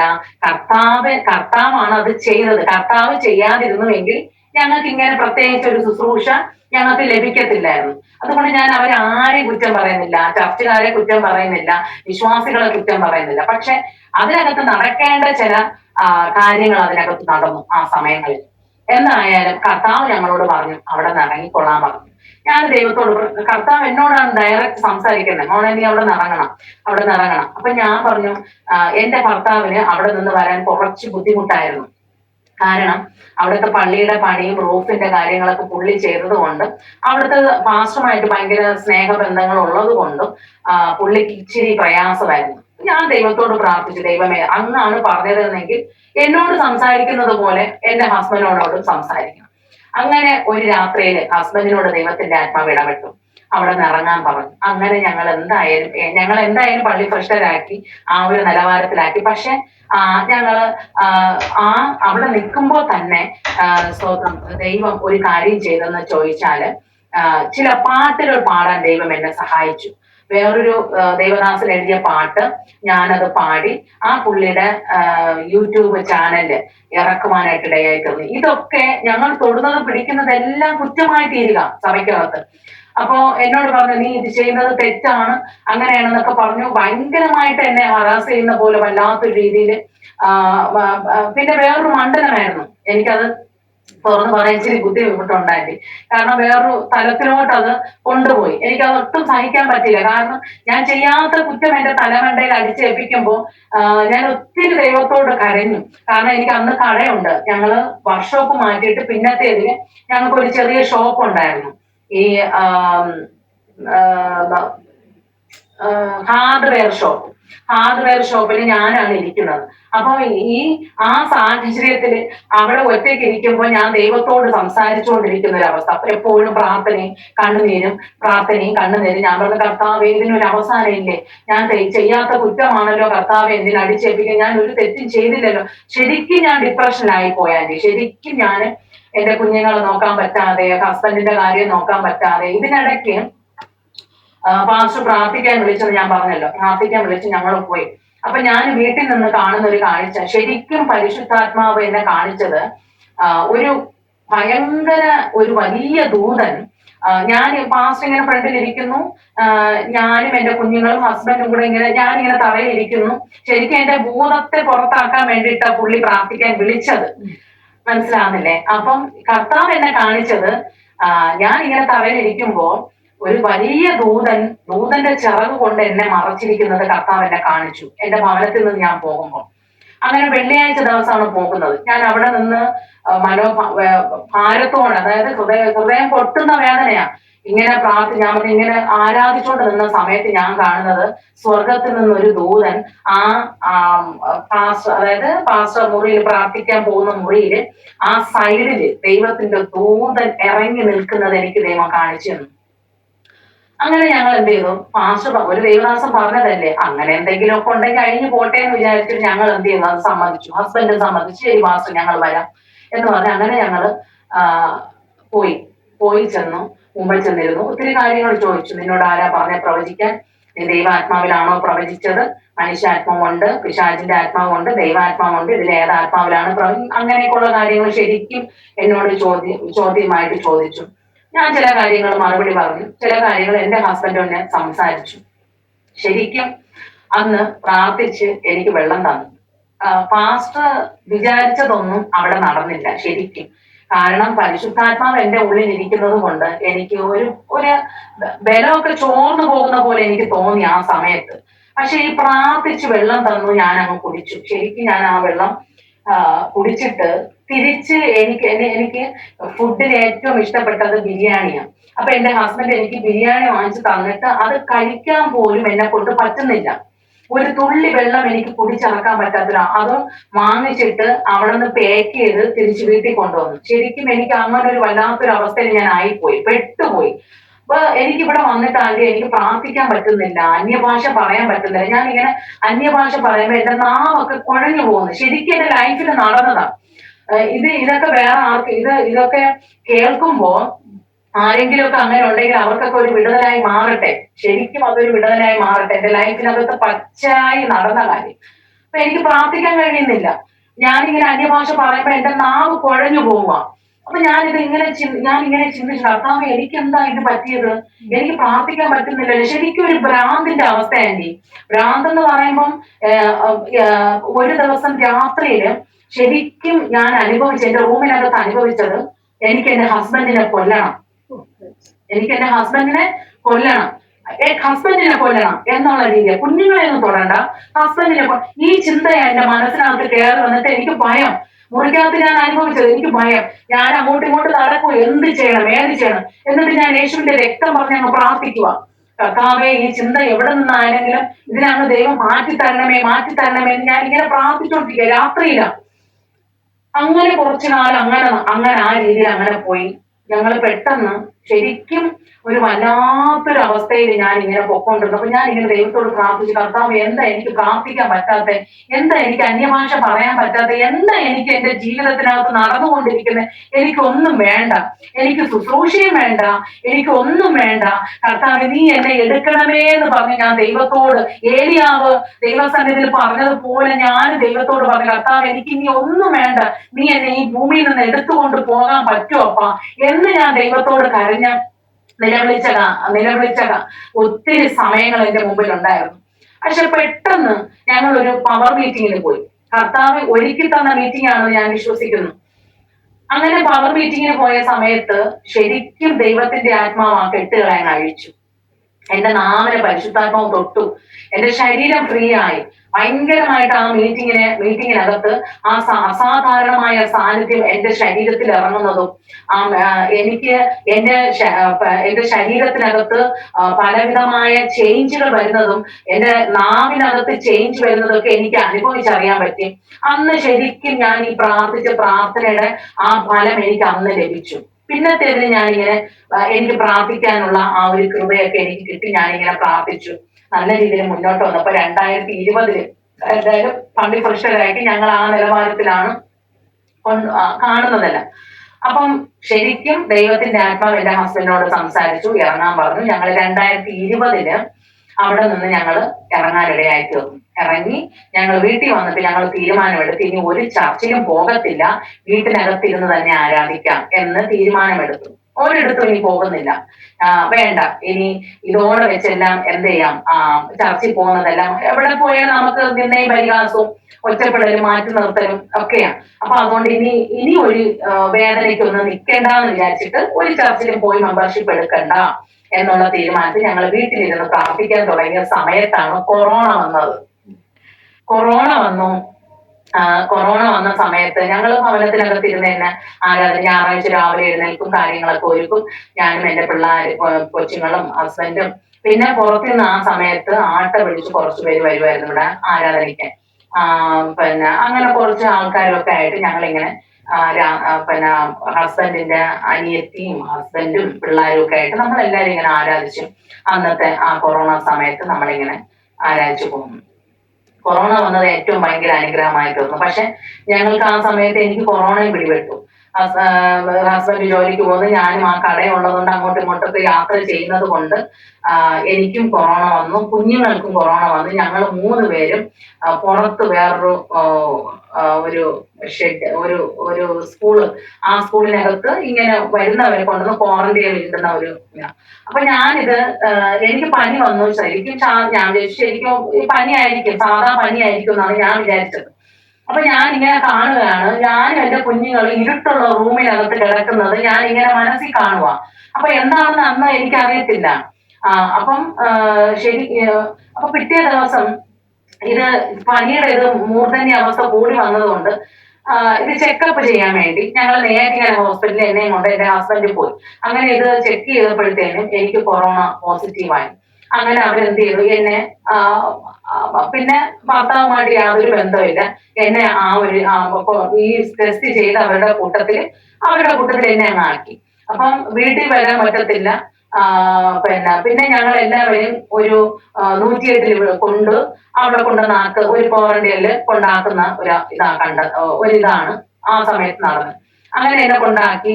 പിറ്റേന്നായപ്പോ എന്റെ കുഞ്ഞുങ്ങൾക്ക് പരിശോധിച്ചപ്പം അവർക്കും കൊറോണ പോസിറ്റീവ്. അങ്ങനെ അവരെയും എന്റെ അടുത്ത് കൊണ്ടാക്കി. അങ്ങനെ എന്റെ മാതാവിനും വന്നു. എന്റെ ഹസ്ബൻഡിന് മാത്രമല്ല, എന്റെ മാതാവിനും കൊറോണ വന്നു. അങ്ങനെ എന്റെ മാതാവും എന്റെ അടുക്കൽ തന്നെ വരാനിടയായിട്ടുള്ളൂ. അങ്ങനെ ഞങ്ങൾ ഒരു 10 ദിവസം അവിടെ ക്വാറന്റൈൻ കഴിഞ്ഞു. അങ്ങനെ 10ന്റെ അന്ന് ടെസ്റ്റ് ചെയ്ത് നോക്കിയപ്പം നെഗറ്റീവായി. അങ്ങനെ ഞങ്ങളെ നേരെ വീട്ടിൽ കൊണ്ടുവന്നു. അപ്പൊ ഹസ്ബൻഡിന് ഇതൊന്നും വന്നിട്ടില്ല. അപ്പൊ ഞങ്ങള് ആ ടൈമിൽ, ഈ കൊറോണ കഴിഞ്ഞ ടൈമില്, ശരിക്കും ആ കൊറോണ ടൈമിൽ അവിടെ പോയ സമയത്ത് ഒരു ആരാധന ദൈവം അവിടെ എനിക്ക് തന്നു. കാരണം ഞങ്ങള് ഒരു റൂമിനകത്ത്, ഒരു ക്ലാസ് റൂമാണത്, ആ റൂമിനകത്ത് 9 പേര്. അപ്പം അതിനകത്ത് ഈ CSA ബാക്ക്ഗ്രൗണ്ടിലുള്ളതും കത്തോലിക്കയിൽ നിന്ന് വന്നവരൊക്കെ അവിടെ ഉണ്ട്. അപ്പൊ അവർക്ക് ഈ പാട്ടും ആരാധനയൊക്കെ, പെന്തക്കോസ്തിന്റെ പാട്ടും ആരാധനയൊക്കെ അവർക്ക് ഇഷ്ടമായതുകൊണ്ട് എന്നോട് ചോദിച്ചു, ദിവ്യ നമുക്ക് പാടി ആരാധിക്കാമോ എന്ന് വെച്ചാൽ ഞാൻ പറഞ്ഞു അതിനെന്താ, നമുക്ക് ആരാധിക്കാമല്ലോ. അങ്ങനെ ശരിക്കും അന്നൊരു ആരാധന ഞങ്ങൾ ഒരുമിച്ച് ഒരു പാട്ടൊക്കെ പാടി കൈയടിച്ചപ്പോഴത്തേനും അടുത്ത മുറിയിലൊക്കെ കിടന്നവര് ഇങ്ങനെ എണീറ്റ് വന്ന് ഇങ്ങനെ നോക്കിയിട്ട് അവരും വെളിയിൽ നിന്ന് കൈയടിച്ച് ആരാധിച്ചോണ്ട് നിന്നു. അപ്പൊ ശരിക്കും ദൈവം അവരെ കൊണ്ടുപോയത് അതിനായിരിക്കണം. കർത്താവിന് ഒരു പർപ്പസ് ഉണ്ടല്ലോ. അപ്പം അങ്ങനെ ഞങ്ങൾ ആരാധന കഴിഞ്ഞ് അവർക്കൊക്കെ വേണ്ടി പ്രാർത്ഥിച്ചു. ശരിക്കും അതിനകത്ത് എത്ര പേരുണ്ടോ അവർക്കൊക്കെയും പ്രാർത്ഥിക്കാൻ ദൈവം എനിക്ക് കൃപ തന്നു. അങ്ങനെ എന്റെ ഇത് കഴിഞ്ഞപ്പോഴത്തേന് ഞാനും പിള്ളേരും ഒക്കെ ആയിട്ട് ഇനി വീട്ടിൽ വന്നു. വീട്ടിൽ വന്ന സമയത്ത് കർത്താവിന്റെ ആത്മാവ് എന്നോട് പറഞ്ഞു, നീ ലൈവ് ചെയ്യണമെന്ന് പറഞ്ഞു ഫേസ്ബുക്കിൽ. ഞാൻ പറഞ്ഞു, കർത്താവ് എന്നെ കൊണ്ട് പറ്റില്ല പച്ച എന്ന് പറഞ്ഞു. ഇല്ല, നീ ചെയ്തേ പറ്റത്തുള്ളൂ. എനിക്ക് ടൈം പോലും ദൈവത്തിന്റെ ആത്മ വെളിപ്പെടുത്തുന്നത്, നീ ഇന്ന ടൈമിനകത്ത് ഇത് ചെയ്യണം. ഞാൻ പറഞ്ഞു ശരി, ഓക്കെ, ചെയ്യാം. അങ്ങനെ ഞാൻ ഫേസ്ബുക്ക് ലൈവ് തുടങ്ങാനിടയായി തീർന്നു. അതില് ലൈവ് ചെയ്തുകൊണ്ടിരുന്നപ്പം ഒരു ദൈവദാസൻ അതിനകത്ത് വന്ന് എന്റെ ലൈവ് എല്ലാം കണ്ടു. അപ്പൊ കർത്താവിന്റെ ആത്മാവ് പറഞ്ഞു, ഈ ദൈവദാസൻ നിന്നെ വിളിക്കും അവരുടെ ഗ്രൂപ്പിൽ ശുശ്രൂഷിക്കാൻ എന്ന് പറഞ്ഞു. ഞാൻ പറഞ്ഞു ആ ശരി, ഓക്കെ അപ്പച്ച എന്ന് പറഞ്ഞു. അങ്ങനെ ശരിക്കും ആ ദേവദാസൻ എന്നെ അവരുടെ ഗ്രൂപ്പിൽ ശുശ്രൂഷിക്കാൻ വിളിച്ചു. അങ്ങനെ വചന ശുശ്രൂഷ ചെയ്തു വന്നത് ശരിക്കും ഈ കൊറോണ ടൈമിൽ ഈ ഫേസ്ബുക്കിലൂടെയാണ് വചന ശുശ്രൂഷയ്ക്ക് കർത്താവ് എന്നെ എഴുന്നേൽപ്പിച്ചു കൊണ്ടുവന്നത്. അങ്ങനെ ഞാനും ഹസ്ബൻഡും ഒക്കെ മാറി മാറി ശുശ്രൂഷ ചെയ്യാൻ തുടങ്ങി. അങ്ങനെ പുറത്ത് തമിഴ്നാട്, ഞങ്ങളെ ഫസ്റ്റ് കർത്താവ് ഞങ്ങളെ കൊണ്ടുപോകുന്നത് തമിഴ്നാട് തേനിയിലാണ് ഞങ്ങളുടെ ശുശ്രൂഷ വെളിപ്പെട്ടത്. അവിടെ നിന്ന് പിന്നെ ആ ദൈവദാസൻ വേറൊരു ദൈവദാസനുമായിട്ട് പരിചയപ്പെടുത്തി കമ്പം എന്ന് പറയുന്ന സ്ഥലത്ത് കമ്പത്തും കർത്താവിന്റെ വേലയോടുള്ള ബന്ധത്തിൽ പോയി. അവിടെ നിന്ന് അങ്ങനെ മാറി ശിവഗിരി, രാജപാളയം, അങ്ങനെ ഒത്തിരി സ്ഥലങ്ങളിൽ ഞങ്ങൾ യാത്ര ചെയ്ത് മിനിസ്റ്റർ ചെയ്യാൻ ആരംഭിച്ചു. അങ്ങനെ നല്ലൊരു മൂവ്മെന്റിലൂടെ ഇങ്ങനെ കടന്നു പോയിക്കൊണ്ടിരുന്നു. കുഞ്ഞുങ്ങളും അതിൻ്റെതായിട്ടുള്ള രീതിയിൽ വളർന്നു. ഞങ്ങളുടെ കാര്യങ്ങളെല്ലാം സ്മൂത്തായിട്ട് നല്ല രീതിയിൽ നടന്നു വന്ന സമയത്ത് വീണ്ടും ഈ 2023 ഞങ്ങള് ഇതുപോലെ ഒരു മിനിസ്ട്രിയുമായിട്ട് ചേർന്ന് നിൽക്കുന്ന സമയത്ത് അവിടെ വെച്ച് എനിക്ക് ശരീരത്തിനകത്ത് ഒത്തിരി സിംറ്റംസ്, അതായത് ശരീരത്തിനകത്ത് ഭാരം എന്ന് പറയുമ്പോൾ വെയിറ്റ് കൂടാൻ തുടങ്ങി. അപ്പൊ 6 മാസം കൊണ്ട് എനിക്ക് പീരീഡ്സ് ആകത്തില്ല. 2023 ഇത് സംഭവിക്കുന്നത്. അപ്പൊ ഈ 6 മാസം കൊണ്ട് എനിക്ക് അപ്പൊ ഈ ഒന്നിടവിട്ട് വന്നതുകൊണ്ട് ഞാൻ ഇങ്ങനെ ഹോസ്പിറ്റലിൽ കൊണ്ട് കാണിച്ചു. അപ്പൊ അവര് വേറെ ഒന്നും അല്ലെങ്കിൽ ഇന്ന രോഗമാണ് അങ്ങനെ ഒന്നും പറഞ്ഞില്ല. ചെറിയ ഒരു ഇത് കാണിക്കുന്നുണ്ട്, അതിനുവേണ്ടി ഗുളിക കഴിച്ചാൽ മതി എന്ന് പറഞ്ഞു. അങ്ങനെ ഗുളിക തന്ന് ഞാൻ കഴിച്ചു. പക്ഷെ എന്നിട്ടും എന്റെ പീരീഡ്സ് 6 മാസം കൊണ്ട് എനിക്ക് പീരീഡ്സ് വരുന്നേ ഇല്ല. അങ്ങനെ ഞാനിത് ഇന്ന് ശരിയാവും, നാളെ ശരിയാവും, ഹോസ്പിറ്റലിലൊക്കെ പോകാൻ ഭയങ്കര പേടിയായതുകൊണ്ട് ഞാനിത് വെച്ചുകൊണ്ട് ഇങ്ങനെ നടക്കുമായിരുന്നു.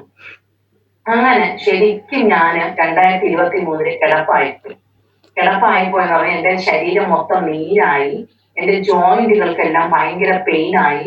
ശരിക്കും നടക്കാൻ പറ്റാത്ത രീതിയിൽ എന്നെ കിടത്തുന്ന, അതായത് 1 മാസം ഞാൻ കട്ടിൽ വിട്ട് എണീറ്റിട്ടില്ല. അതുപോലെ കിടക്കുന്ന ഒരു അനുഭവത്തിലേക്ക് കൊണ്ടുവരാനിടയായിട്ടുണ്ട്. അങ്ങനെ 2023 ഞങ്ങള് ആ ഒരു നിലവാരത്തിൽ ഇങ്ങനെ ലാസ്റ്റ് ടൈം, അതായത് 2024 ആ ടൈം ആയപ്പോഴത്തേനും ശരിക്കും എന്റെ രോഗത്തിന്റെ അവസ്ഥ, കാരണം ഞങ്ങൾ ഹോസ്പിറ്റലിലല്ല പോയത്, ഒരു വൈദ്യന്റെ അടുത്താണ് പോയത്. കൈനാടി പിടിച്ചു നോക്കുന്ന ഒരു വൈദ്യന്റെ അടുത്താണ് ഞങ്ങൾ പോകാനിടയായി തീർന്നത്.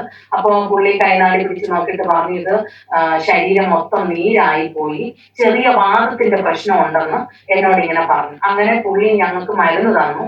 അങ്ങനെ ഞങ്ങൾ അത് കഴിച്ചു. അപ്പൊ അത് നല്ല പഥ്യമുണ്ട് അതിനകത്ത്, നല്ല വേറെ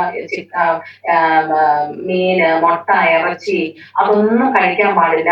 എണ്ണ പലഹാരങ്ങൾ വെളിച്ചെണ്ണയിൽ ഉണ്ടാക്കുന്നത് മാത്രമേ കഴിക്കാവൂ. അവര് പറയുന്ന ധാന്യങ്ങൾ അല്ലെങ്കിൽ അവര് പറയുന്ന പച്ചക്കറികൾ മാത്രമേ എനിക്ക് കഴിക്കാൻ പാടുള്ളൂ. അങ്ങനെ ഏകദേശം ഒരു 6 മാസം 2024 6 മാസം വരെ ഞാൻ ഈ മരുന്ന് ഇങ്ങനെ തുടർമാനമായിട്ട് കഴിച്ചുകൊണ്ടിരുന്നു. ഏകദേശം എന്റെ ശരീരത്തിനകത്തുള്ള നീരൊക്കെ മാറി. അങ്ങനെ ലാസ്റ്റത്തെ ചികിത്സ എന്ന് പറയുന്നത് 7 ദിവസത്തെ തിരുമും ഈ കിഴിയിടക്കവും പിന്നെ 7ന്റെ അന്ന് എനിക്കൊരു സ്റ്റീം ബാത്ത് തന്നു. അങ്ങനെ ഈ സ്റ്റീം ബാത്ത് എടുത്ത സമയത്ത് പെട്ടെന്ന് എന്റെ ശരീരം വെയിറ്റ് അങ്ങ് ലോസായി. ഈ മരുന്ന് കുടിച്ചുകൊണ്ടിരിക്കുന്ന സമയത്ത് എനിക്ക് നല്ല വെയിറ്റ് ഉണ്ടായിരുന്നു, നല്ലൊരു വെയിറ്റ് ഉണ്ടായിരുന്നു. പക്ഷെ ഈ നമ്മുടെ ഈ സ്റ്റീം ബാത്ത് കഴിഞ്ഞ് ഈ നമ്മുടെ ബോഡിയുടെ ഫുള്ള് കിഴിയും ഒക്കെ കഴിഞ്ഞപ്പോഴത്തേന് ശരിക്കും എന്റെ ശരീരം ഭയങ്കരമായിട്ടങ്ങ് വെയിറ്റ് ലോസ് ആയി. വെയിറ്റ് കുറേ. എന്താഹാരം പഴമൊക്കെ വാങ്ങിച്ച് കഴിക്കുന്നുണ്ട്, പക്ഷെ എന്താഹാരം കഴിച്ചിട്ടും നല്ല വിശപ്പുണ്ട്. പക്ഷെ എന്താഹാരം കഴിച്ചിട്ടും എനിക്ക് അതെന്റെ ശരീരത്തിലോട്ട് അത് അങ്ങോട്ട് പിടിക്കുന്നില്ല. ഭയങ്കരമായിട്ട് വെയിറ്റ് അങ്ങ് കുറയാനിടയായിട്ടുള്ളൂ. വെയിറ്റ് കുറഞ്ഞ് ഏകദേശം ഒരു 65, 64 അങ്ങനെയൊക്കെയുള്ള നിലവാരത്തിൽ ഇങ്ങനെ വെയിറ്റ് അങ്ങ് കുറയാൻ തുടങ്ങി. അപ്പം എന്നോട് വൈദ്യൻ പറഞ്ഞു, ഇത് ഒരു വർഷം മരുന്ന് കഴിക്കണമെന്ന് പറഞ്ഞു. ഞാൻ ഇതെന്താ ഇങ്ങനെ 1 വർഷം കഴിക്കണം, അയ്യോ എന്നെ കൊണ്ട് പറ്റുന്നുമില്ലല്ലോ എന്നിങ്ങനെ.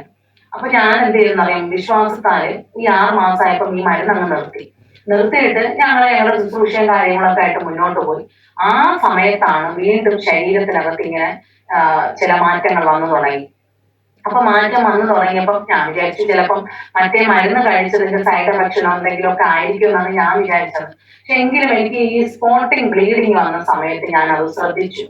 2025 ഇത് നടക്കുന്നത്. ഈ സ്പോട്ടിങ് ബ്ലീഡിങ് വന്ന സമയത്ത് ഞാൻ അത് ശ്രദ്ധിച്ചിട്ട് എനിക്കൊരു പേടി കൊണ്ട് കാണിക്കാൻ വേണ്ടി എന്താണ് ഏതാണെന്ന് എനിക്ക് അറിയത്തില്ല. എങ്കിലും ഞാൻ ഇങ്ങനെ വെച്ചുകൊണ്ടിരുന്നു. എന്നിട്ട് ഞാൻ എന്റെ ഹസ്ബൻഡിനോട് പറഞ്ഞു എനിക്കിത് കൊണ്ട് കാണിക്കണം എന്ന് പറഞ്ഞു. അങ്ങനെ ഞാനും എന്റെ ഹസ്ബൻഡും പിന്നെ ഹോസ്പിറ്റലിൽ പോയിട്ട് ഇതുകൊണ്ട് കാണിച്ചപ്പോഴത്തേനും അവരെന്നോട് പറഞ്ഞു ഇത് ഹോസ്പിറ്റലിൽ വരണം.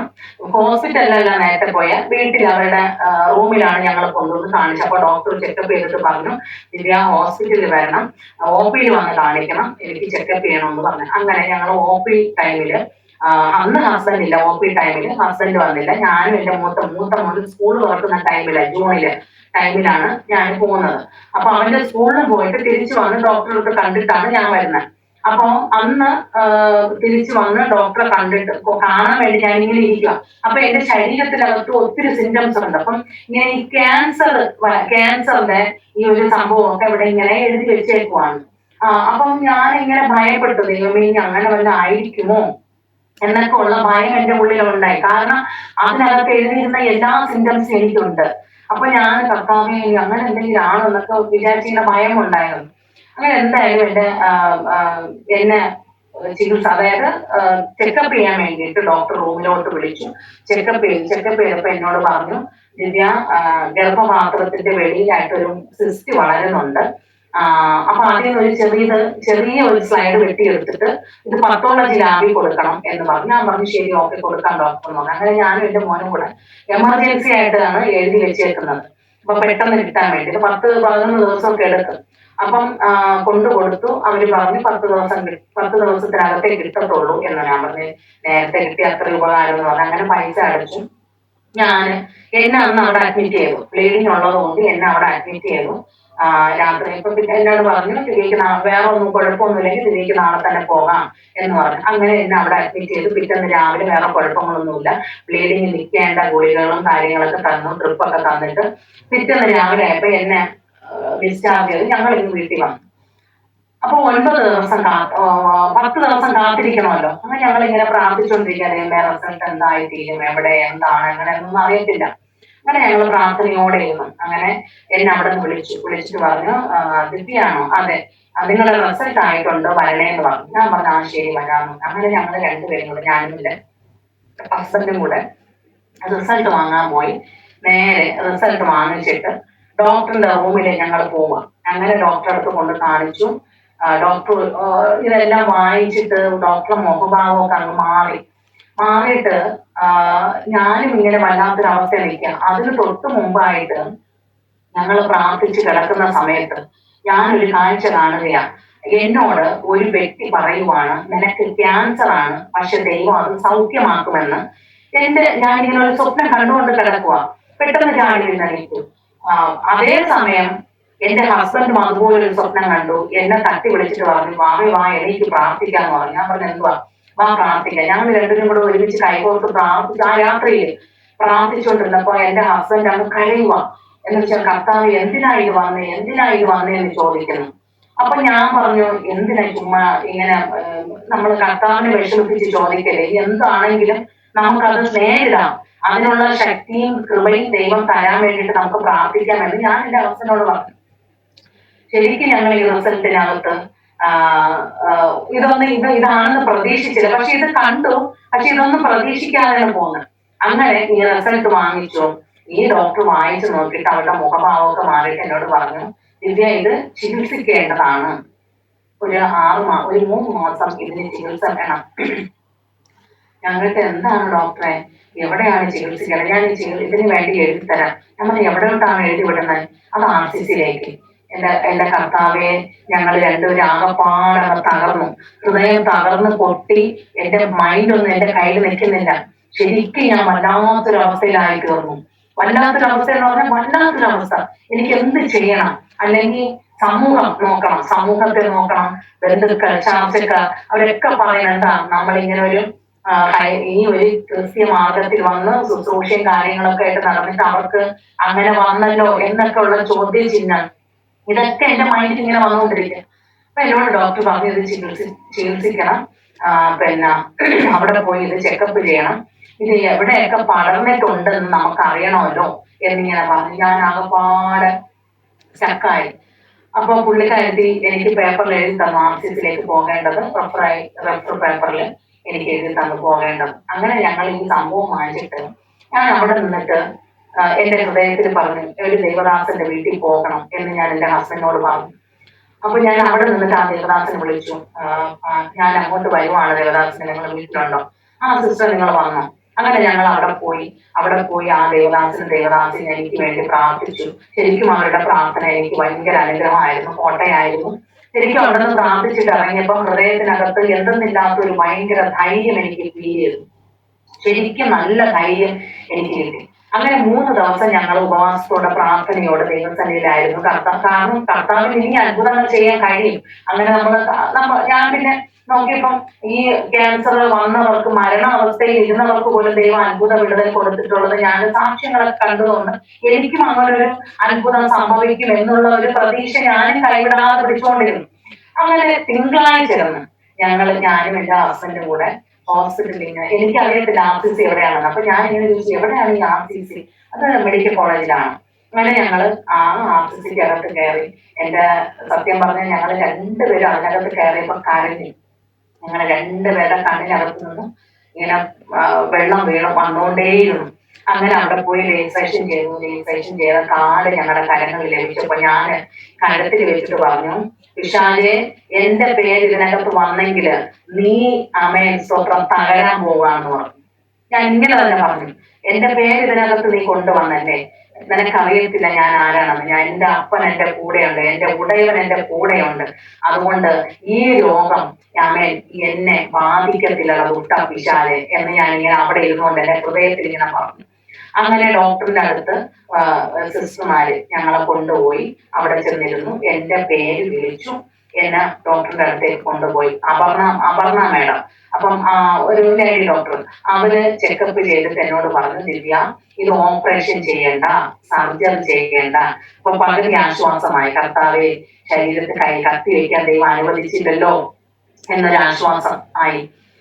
എന്നോട് പറഞ്ഞു ഇത് ചികിത്സിച്ചാൽ പൂർണ്ണമായിട്ട് മാറും, അതുകൊണ്ട് ചികിത്സയൊക്കെ കറക്റ്റായി എടുക്കണം. ഇത് റേഡിയേഷൻ ആണ് ഇതിന്റെ ചികിത്സ എന്ന് പറയുന്നത്.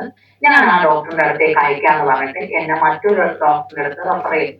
ആ ഡോക്ടറിന്റെ പേര് ജോൺ ജോസഫ് എന്നാണ്. എന്നെ ഇപ്പോഴും ട്രീറ്റ്മെന്റ് നോക്കിക്കൊണ്ടിരിക്കുന്ന ഡോക്ടറുടെ പേര് ജോൺ ജോസഫ് എന്നാണ്. അപ്പൊ പുള്ളിയുടെ അടുത്ത് പോയി ഈ പഴയ റിപ്പോർട്ടാണ് കാണിക്കുന്നത്. അപ്പം ഈ റിപ്പോർട്ട് കാണിച്ചു, പുള്ളി വായിച്ചു.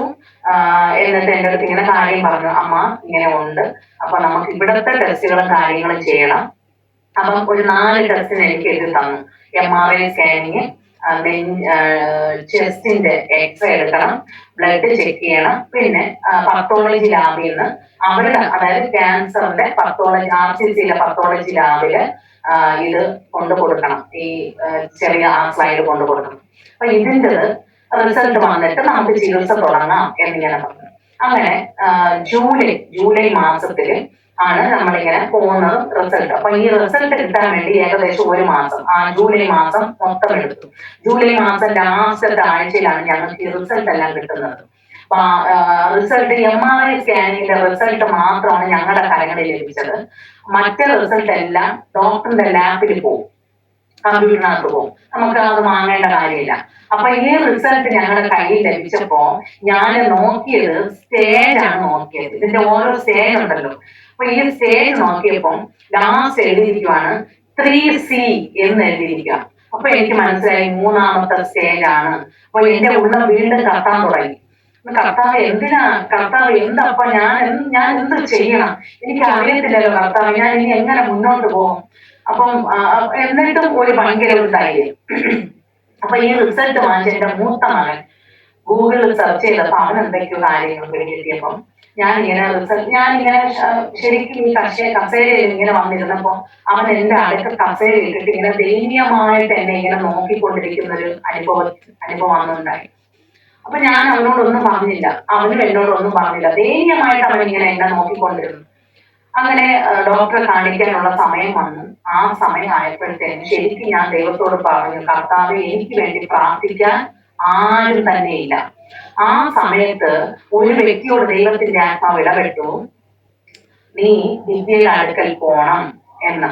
അപ്പൊ ആ വ്യക്തി വിചാരിച്ചു ചിലപ്പോ അവളോടുള്ള സ്നേഹം കൊണ്ടായിരിക്കും എന്നാണ് അവള് വിചാരിച്ചത്.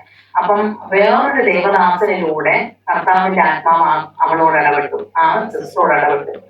അപ്പം ആ പുള്ളിക്കാരത്തി എന്ത് ചെയ്തു, തീരുമാനമെടുത്ത് എന്റെ അടുക്ക വരാം, ഇത് ദൈവമാണ് എന്നെ പറഞ്ഞു വിടുന്നതെന്നുള്ളൊരു ബോധ്യം ആ പുള്ളിക്കാരത്തിക്ക് ഉണ്ടായി. ആ പുള്ളിക്കാരത്തിന്റെ പേര് സിന്ധു ഷൈജു എന്നാണ്. അവര് പഞ്ചാബില് കർത്താവിന്റെ വേലയോടുള്ള ബന്ധത്തിൽ ഒരു കുടുംബമായിട്ട് അവിടെ ആയിരിക്കുന്നു. അങ്ങനെ പുള്ളിക്കാരത്തി എല്ലാം പേക്ക് ചെയ്ത് അവിടെ നിന്ന് യാത്ര തിരിച്ചു.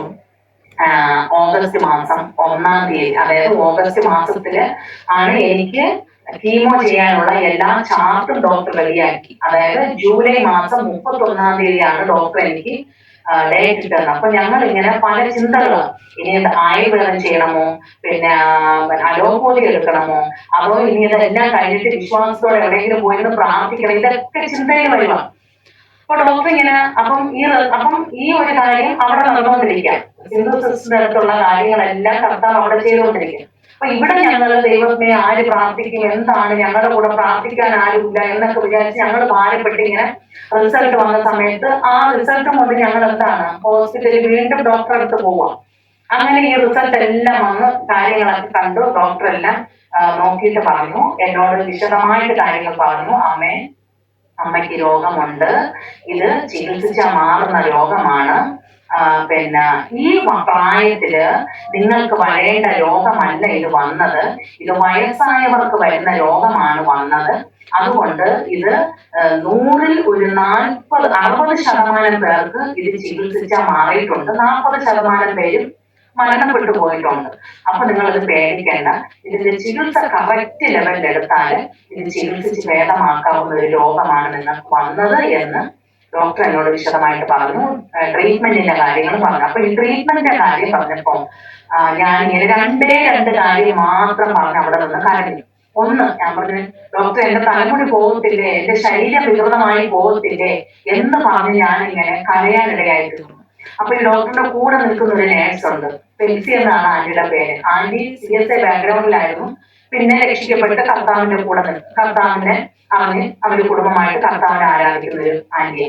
അപ്പൊ ഞാൻ ഇങ്ങനെ കരയുന്നത് കണ്ട് ഈ ആന്റി പെട്ടെന്ന് എന്റെ അടുത്ത് വന്നിട്ട്, മോളെ സമാധാനപ്പെട്, ദൈവം അറിയാതെ നിന്റെ മുടി ഒന്നും കൊഴിഞ്ഞു പോകത്തില്ല, ഇത് മോക്ക് തന്നത് മോളുടെ ശുശ്രൂഷയ്ക്കും മറ്റു കാര്യത്തിന് വേണ്ടിയിട്ടാണ്, മോള് കർത്താവിന് വേണ്ടി ഏൽപ്പിച്ചു കൊടുക്ക്, കർത്താവിന്റെ മാനിക്കും യോബിന്റെ കാര്യങ്ങളൊക്കെ ആ സമയത്തൊക്കെ ഈ ആന്റി എന്നെ പറഞ്ഞ് ബലപ്പെടുത്തിക്കൊണ്ടിരിക്കാം. അപ്പൊ എന്റെ മനസ്സൊന്ന് തണുത്തു. അപ്പൊ ഞാൻ ഇങ്ങനെ ഡോക്ടറോട് ചോദിച്ചു, ഡോക്ടർ എങ്ങനെയായി ചികിത്സ, എനിക്ക് അറിയത്തില്ല അതിന്റെ കാര്യങ്ങൾ. അപ്പം എന്നോട് പറഞ്ഞത് ട്രിപ്പ് വഴി, അതായത് ഇഞ്ചക്ഷൻ ആണ്, ട്രിപ്പ് വഴിയാണ് ഇത് ചെയ്യുന്നത് എന്ന് പറഞ്ഞു. റേഡിയേഷൻ മറ്റുള്ള കാര്യങ്ങൾ. അപ്പം ഞാൻ പറഞ്ഞു, ഡോക്ടറെ ഞങ്ങളെ കയ്യിൽ 5 പൈസ ഇല്ല ഡോക്ടറെ, ഞങ്ങൾക്ക് ചികിത്സിക്കാനുള്ള സമ്പത്തില്ല. അപ്പൊ എന്നോട് പറഞ്ഞു, ഇവിടെ കാരുണ്യയുടെ ഒരു ഇതുണ്ട്, ഞാൻ എഴുതി തരാം, നിങ്ങൾ കൊണ്ടുപോയി അത് എടുക്കണം എന്ന് പറഞ്ഞു. ഞാൻ പറഞ്ഞു ശരി, ഓക്കെ. അത് ഞങ്ങൾ വെൽഫെയർ ഓഫീസിൽ കൊണ്ടുവന്ന് കൊടുത്ത് തിരിച്ച് ആ കാരുണ്യയുടെ അവിടെ വന്ന് ആ മേഡത്തിന്റെ കയ്യിൽ ഞങ്ങളുടെ ഇതെല്ലാം കൊടുത്തപ്പോഴത്തേന് മേഡം കമ്പ്യൂട്ടറിൽ അടിച്ചു നോക്കിയപ്പോൾ പറയുവാണ്, നിങ്ങള് ചികിത്സാ കാർഡ് എടുത്തിട്ടുണ്ട്, പക്ഷെ ശരിക്കും ഞാൻ അറിഞ്ഞിട്ടില്ല, എന്റെ കയ്യിൽ ചികിത്സാ കാർഡ് ഇല്ല. ശരിക്കും അവിടെയൊക്കെ ദൈവം ഭയങ്കര അത്ഭുതമാണ് പ്രവർത്തിച്ചു തന്നത്. കാരണം ഞങ്ങൾക്ക് ആ മേഡം പറഞ്ഞൊരു കാര്യമുണ്ട്, നിങ്ങളുടെ കയ്യിലിരിക്കുന്ന ആ കാർഡ് 5 ലക്ഷത്തിന്റെ കാർഡാണ്, ഇത് വെറും നിങ്ങൾക്ക് കാരുണ്യെന്ന് കിട്ടുന്നത് വെറും 2 ലക്ഷമേ കിട്ടത്തുള്ളൂ, അതുകൊണ്ട് നിങ്ങൾ വരുമ്പോ അത് കൊണ്ടുവരും. ഞാൻ പറഞ്ഞ മേഡം എന്റെ കയ്യിലില്ല കാർഡ്, ഞങ്ങൾ എടുത്തിട്ടില്ല. അപ്പം അവര് പേര് സെർച്ച് ചെയ്ത് നോക്കിയപ്പോ സുമേഷ് ആരാ, ഞാൻ പറഞ്ഞ എന്റെ ഹസ്ബൻഡിന്റെ അനിയന. അനിൽകുമാറും നമ്മൾ എന്റെ ഹസ്ബൻഡാ. അപ്പൊ ഹസ്ബൻഡ് എന്ത് ചെയ്തു, നേരെ അനിയനെ വിളിച്ചു ചോദിച്ചു, നിങ്ങൾ കാർഡ് എടുത്തിട്ടുണ്ടോ? അപ്പം അനിയൻ പറഞ്ഞു എന്റെ ഉണ്ടെന്ന് പറഞ്ഞു. അങ്ങനെ ഞങ്ങൾ എന്തോ അത് ക്യാൻസൽ ചെയ്തിട്ട്, അപ്പം ആ മേഡം എന്നോട് പറഞ്ഞു നിങ്ങൾ അത് കൊണ്ടുപോകാന്ന് പറഞ്ഞു. അങ്ങനെ ദൈവം അതിന്റെ കാര്യത്തിൽ വലിയ അത്ഭുതമാണ് പ്രവർത്തിച്ചത്. അല്ലായിരുന്നെങ്കിൽ ഞങ്ങളുടെ കയ്യില് നിൽക്കത്തില്ല, ഇവിടെ എങ്ങും നിൽക്കത്തില്ല ഈ കാര്യങ്ങളൊന്നും. അങ്ങനെ നേരെ വീട്ടിൽ വന്നപ്പോഴത്തേക്ക് അനിയൻ ആ കാർഡ് കൊണ്ടു തന്നു. പിറ്റേ ആഴ്ചയില് സിന്ധു സിസ്റ്ററും 1-ാം തീയതി ഞങ്ങളുടെ ഭവനത്തിനകത്ത് കടന്നു വന്ന് ഞങ്ങൾ ഒരുമിച്ച് പ്രാർത്ഥിച്ചു, തീരുമാനമെടുത്തു. ഇതിനിടയിൽ ദൈവത്തിന്റെ ആത്മാവ് എന്നോട് പറഞ്ഞു ദാനിയേലിന്റെ പുസ്തകം വായിക്കാൻ. ഞാൻ അതും വായിച്ചു, ബലപ്പെട്ടു, പ്രാർത്ഥിച്ചു. ബലത്തോടെ ഞങ്ങൾ പ്രാർത്ഥനയോടെ ഉപവാസത്തോടെ ആ സിസ്റ്ററെ എന്റെ അടുക്ക വന്ന് നിന്നത് വെറുതെ ആയില്ല. ആ സിസ്റ്റർ എനിക്ക് വേണ്ടി ഉപവസിക്കുകയും പ്രാർത്ഥിക്കും. ഞങ്ങൾ ഹോസ്പിറ്റലിൽ പോകുമ്പോഴൊക്കെ പുള്ളിക്കാരത്തി ഫാസ്റ്റിങ്ങോട് കൂടെയാണ് എന്റെ കൂടെ വന്നുകൊണ്ടിരുന്നത്. അപ്പൊ നല്ലൊരു കൂട്ടുബന്ധവും നല്ല സ്നേഹബന്ധവും കൂട്ടുകാരെ പോലെ ഞങ്ങൾക്ക് ആ ഒരു നിലവാരത്തില് ആയിത്തീരാൻ ദൈവം ഞങ്ങളെ സഹായിച്ചു. അപ്പൊ ഞങ്ങൾ ഒരുമിച്ച് ഇങ്ങനെ ഹോസ്റ്റൽ ഞങ്ങൾ 3 പേരും. അല്ലാത്ത സമയത്ത് ഞാനും എന്റെ ഹസ്ബൻഡും ഒറ്റയ്ക്കാണ് പൊക്കോണ്ടിരുന്നത്. വേറെ ആരുമില്ല, സങ്കടം പറയാൻ ആരുമില്ല, അങ്ങോട്ടും ഇങ്ങോട്ടും സംസാരിക്കാൻ ആരുമില്ല. അപ്പം ഇത് ആരോട് ഞങ്ങൾ പറഞ്ഞിട്ടില്ല, ദേശക്കാർ അറിഞ്ഞിട്ടില്ല, ബന്ധുക്കൾ അറിഞ്ഞിട്ടില്ല. ആകെപ്പാട് അറിഞ്ഞത് എന്റെ മാതാവും എന്റെ അനിയന്റെ ഭാര്യയും. വേറെ ഒറ്റ മനുഷ്യരിത് അറിഞ്ഞിട്ടില്ല. ഹസ്ബൻഡിന്റെ ആൾക്കാരുടെ അടുത്ത് പോലും ഞങ്ങളിത് പറഞ്ഞിട്ടില്ല. അങ്ങനെ ഞങ്ങൾ എന്താണ് 6-ാം തീയതി അപ്പൊ ഡോക്ടർ ഇങ്ങനെ പറഞ്ഞു, കീമോ 6-ാം തീയതി എടുക്കണമെങ്കിൽ എടുക്കാം, ഇല്ലെങ്കിൽ നിങ്ങൾക്ക് ജൂലൈ മാസം 31-ാം തീയതി ഡേറ്റ് ഇട്ട് തന്നു. ഞാൻ പറഞ്ഞു ഇല്ല ഡോക്ടർ, ഞങ്ങൾ 6-ാം തീയതി വരാം. ശരി, ഓക്കെ, നിങ്ങൾ 6-ാം തീയതി വന്നാൽ മതി. കാരണം 3-ാമത്തെ സ്റ്റേജാണ്. ഡോക്ടർ പെട്ടെന്ന് എല്ലാം എഴുതി വെച്ചേക്കോ, ട്രീറ്റ്മെന്റിന്റെ കാര്യങ്ങളും ചാർട്ട് എല്ലാം റെഡിയാക്കി വെച്ചേക്കോ. അങ്ങനെ ഞങ്ങൾ പ്രാർത്ഥിച്ചിട്ട് 6-ാം തീയതി പോയി. ഡോക്ടർ എന്നോട് ചോദിച്ചു, എന്താ അമ്മേ എടുക്കട്ടെ, ഇഞ്ചക്ഷൻ എടുക്കട്ടെ? ഞാൻ പറഞ്ഞു എടുക്കാം എന്ന് പറഞ്ഞു. അപ്പൊ ഡോക്ടർ ഒരു കാര്യം പറഞ്ഞത് ഇങ്ങനെയാണ്, നിങ്ങളുടെ പ്രാർത്ഥന കൊണ്ട് ഇത് മാറത്തില്ല, നിങ്ങൾ അതാണ് ഉദ്ദേശിക്കുന്നതെന്ന് എനിക്ക് മനസ്സിലായെന്ന് പറഞ്ഞു. അപ്പൊ ഈ വാക്ക് ഞങ്ങൾ എന്ത് ചെയ്തു, പിടിച്ചെടുത്തു. ഞാൻ അവിടെ നിന്ന് ദൈവത്തോട് എന്റെ ഉള്ളത്തിൽ പറഞ്ഞു, കർത്താവെ അങ്ങനെയാണ് വെള്ളി വിളിച്ചത്. എന്റെ ദൈവം ആരാണെന്നും ഈ ഡോക്ടറും കൂടെ കർത്താവ് എന്ത് ചെയ്യണം, വെളിപ്പെടുത്തി കൊടുക്കണം. അവരറിയണം എന്റെ അപ്പൻ ആരാണെന്ന്, ഞാൻ ജീവിക്കുന്ന ദൈവത്തെയാണ് ആരാധിക്കുന്നത് എന്നിങ്ങനെ പറഞ്ഞു. ശരിക്കും ഞങ്ങൾ ആ 6-ാം തീയതി വന്നപ്പോ ഡോക്ടർ പറഞ്ഞു എടുക്കട്ടെ. ശരി, ഞാൻ പറഞ്ഞു എടുക്കാം ഡോക്ടറെ പറഞ്ഞു. ഞങ്ങള് അങ്ങനെ ചാർട്ടെല്ലാം എഴുതി തന്നു. പിന്നെ കാർഡ് ഓപ്പൺ ചെയ്ത് പൈസയൊക്കെ റെഡിയാക്കി അതിന്റെ കാര്യത്തിന് വേണ്ടി പോയി. അങ്ങനെ അന്ന് ഒരു ദിവസം ഫുള്ള് വേണം. അതായത് 3 മണിക്കൂറാണ് ഈ ഒരു മരുന്നിന്റെ ഇത് ചികിത്സ എന്ന് പറയുന്നത്. 3 മണിക്കൂർ. രാവിലെ ചെന്നാൽ ഞങ്ങൾ വൈകുന്നേരം ചില സമയത്ത് 10 മണി 11 മണി ആയിട്ടുണ്ട് ചില സമയങ്ങളിൽ തിരിച്ചു വീട്ടിൽ വരുമ്പോൾ. അപ്പൊ ഫസ്റ്റത്തെ ദിവസം പോയി പൈസ എല്ലാം റെഡിയാക്കി അവിടെ കൊണ്ടുവന്ന് പൈസ എല്ലാം അടച്ചു. പിന്നെ കീമോയുടെ മരുന്നുകളും കാര്യങ്ങളൊക്കെ വാങ്ങിച്ചു. 6-ാമത്തെ നിലയിലാണ് കീമോ എടുക്കുന്നത്. അവിടെ പോയി ഞാൻ നോക്കിയപ്പോ ഒരു വലിയ നിരയില് ഇങ്ങനെ ആൾക്കാർ നിരന്ന് കീമോ എടുത്തുകൊണ്ടിരിക്കുക. അപ്പൊ എന്റെ സമയം വന്നു. എന്റെ പേര് വിളിച്ചു. ഞാനും അകത്ത് പോയി. എന്റെ കൂടെ സിസ്റ്റർ ഉണ്ടായിരുന്നു.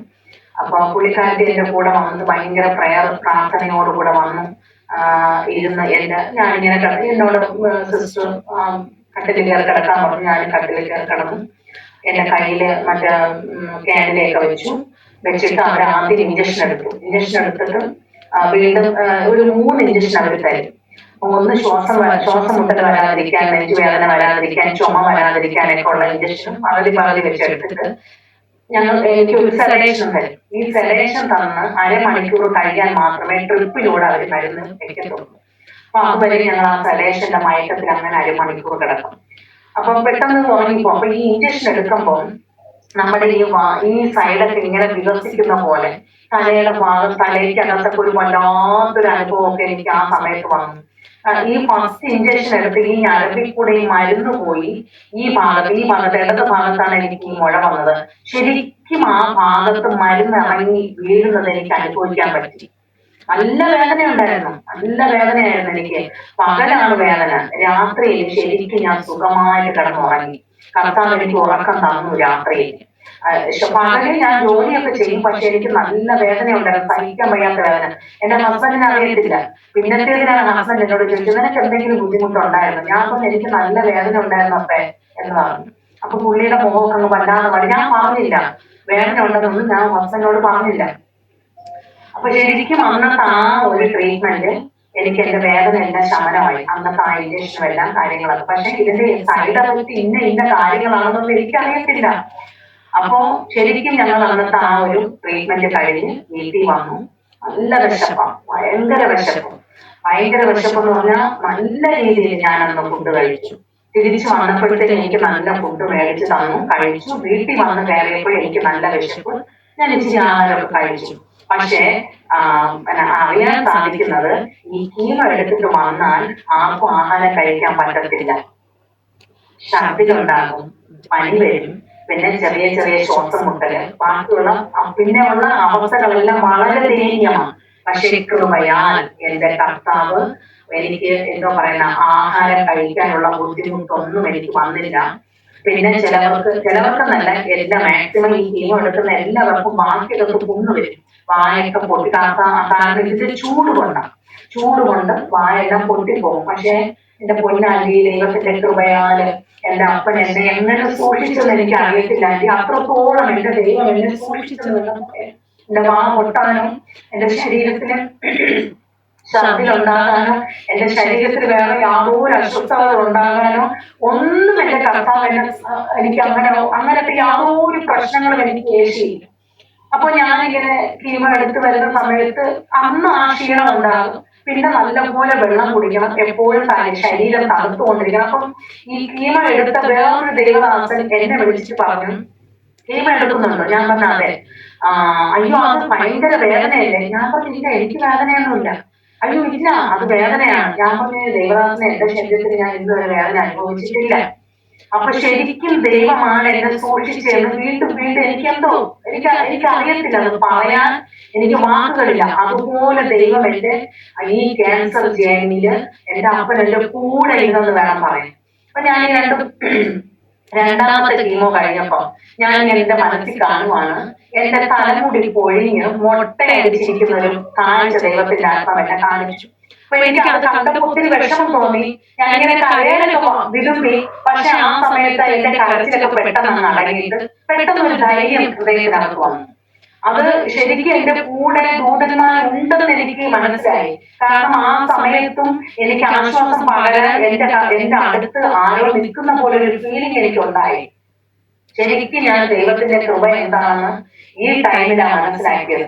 അപ്പൊ ഞാനിങ്ങനെ എന്നെ ഇങ്ങനെ കാണിച്ചുകൊണ്ടിരിക്കുക, ഭർത്താവ് മൊട്ടയായിട്ടിരിക്കുന്നതൊക്കെ കാണിച്ചുകൊണ്ടിരിക്കുക.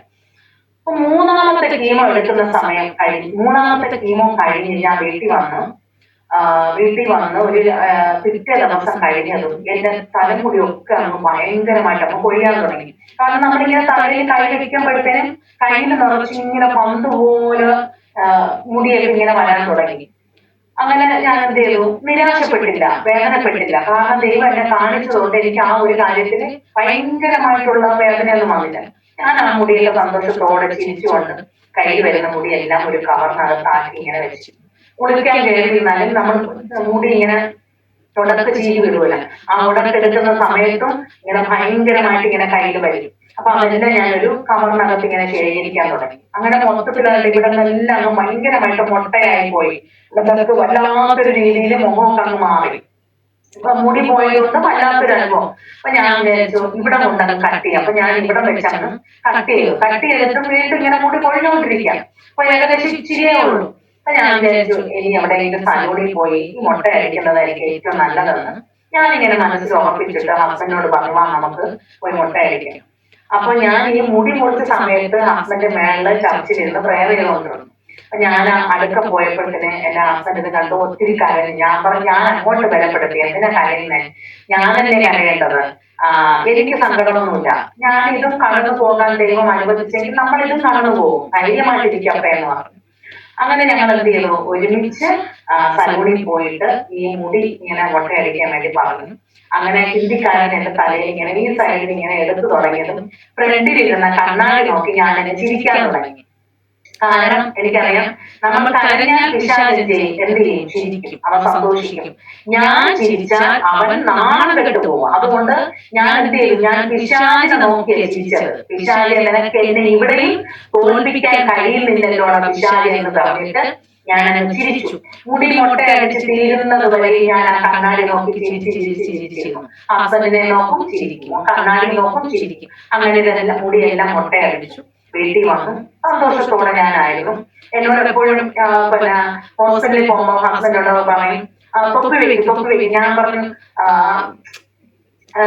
എന്നെ ഇങ്ങനെ കൊണ്ടുപോകുന്നതിന് താങ്കൾക്ക് എന്തെങ്കിലും ബുദ്ധിമുട്ടുണ്ടോ, നാണക്കേടുണ്ടോ എന്ന് ഞാൻ കേട്ടു. പറഞ്ഞ അതില്ല. ഞാൻ പറഞ്ഞു പിന്നെ എനിക്കത് വേണ്ട, അതിന്റെ ആവശ്യമില്ല. ഞാനിത് ഇങ്ങനെ കുറേശ്ശെ എന്താണ്, എനിക്ക് ആ ലോകത്തോട് ഞാൻ ഇങ്ങനെ അക്സെപ്റ്റ് ചെയ്യുന്നില്ല. എന്തോ ഒരു സംഭവം ഉണ്ട്, അതിനുവേണ്ടി ഞങ്ങൾ ചികിത്സിക്കുന്നു എന്നുള്ളതേ ഉള്ളൂ. അതുകൊണ്ട് ഞാൻ എന്ത് ചെയ്തു, ഈ മുട്ട അടിച്ച സമയത്ത് തന്നെ നമ്മൾ ട്രീറ്റ്മെന്റിന് പോകണമല്ലോ.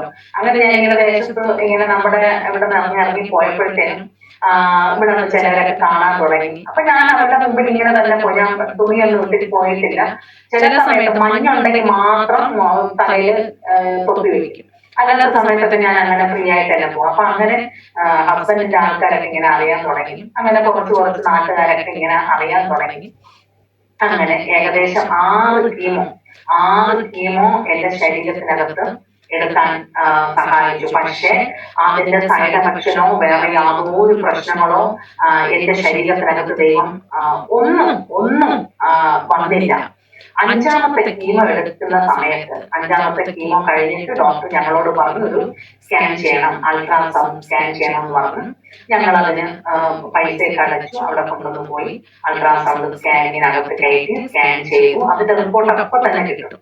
ആ റിപ്പോർട്ട് ഞങ്ങൾ പ്രാർത്ഥനയോടാണ് പോകുന്നത്. അപ്പൊ ആ റിപ്പോർട്ട് എനിക്ക് വായിക്കാൻ അറിയാം, പക്ഷെ ഒന്നും മനസ്സിലാകത്തില്ല. അപ്പൊ ഞാൻ ഇത് നോക്കിയപ്പോഴത്തേക്കും കുറെ സ്ഥലത്ത് ഇങ്ങനെ നോ എന്ന് എഴുതിയിട്ടുണ്ട്. അപ്പൊ എനിക്കൊരു ആശ്വാസം, എന്തൊക്കെയോ നോ എന്ന് എഴുതിയിട്ടുണ്ട്. അപ്പൊ എന്തൊക്കെയോ കർത്താവ് വിടുതൽ തന്നിട്ടുണ്ടെന്ന് എനിക്ക് മനസ്സിലായി. അങ്ങനെ ഈ റിസൾട്ട് വാങ്ങിച്ച് നേരെ ഞങ്ങൾ ഡോക്ടറിന്റെ അടുത്തോട്ട് കൊണ്ടുകൊടുത്തു. ഡോക്ടർ വായിച്ചിട്ട് പറഞ്ഞാൽ കുഴപ്പമില്ല, നോർമല എന്ന് പറഞ്ഞു. അപ്പൊ ഡോക്ടറിന് മുന്നിൽ ഇത് വന്നു, എന്താ കീമോ എടുക്കുന്ന വ്യക്തികൾക്ക് വരുന്നതൊന്നും എനിക്ക് വരുന്നില്ല. അപ്പൊ ഓരോ ആഴ്ചയിൽ പോകുമ്പോഴും ഡോക്ടറിന്റെ മുഖം, പിന്നെ ഡോക്ടറിന് ഞങ്ങളുടെ മുഖത്ത് നോക്കാൻ ഡോക്ടറിന് പറ്റുന്നേ ഇല്ല. ഡോക്ടർ പിന്നെ നല്ല രീതിയിൽ ഞങ്ങളോട് സംസാരിക്കുന്നില്ല. കാരണം പുള്ളിക്ക് മനസ്സിലായി ഞങ്ങൾ യഥാർത്ഥത്തിൽ പ്രാർത്ഥിക്കുന്ന വ്യക്തികളാണ്, ഞങ്ങളുടെ കൂടെ ദൈവം ശരിക്കും ഉണ്ടെന്നുള്ളത് പുള്ളിക്കാരന് മനസ്സിലായി. അപ്പം ഈ 6ാമത്തെ കീമോയും കഴിഞ്ഞു ഞങ്ങൾ ഭവനത്തിൽ വന്നു. അപ്പം ഡോക്ടർ പറഞ്ഞു റേഡിയേഷന് വേണ്ടിയിട്ട് അതിന് പിന്നെ മാർക്ക് ഇടണം എന്ന് പറഞ്ഞു. അപ്പൊ അതിനും സ്കാനിങ്ങിന് വിധേയമാക്കിയിട്ടാണ് മാർക്ക് ഇടുന്നത്. അങ്ങനെ എന്റെ വയറിന്റെ ഭാഗത്തും ഈ സൈഡിലൊക്കെ മാർക്ക് ഇട്ടു, 3 മാർക്ക് ഇട്ടു.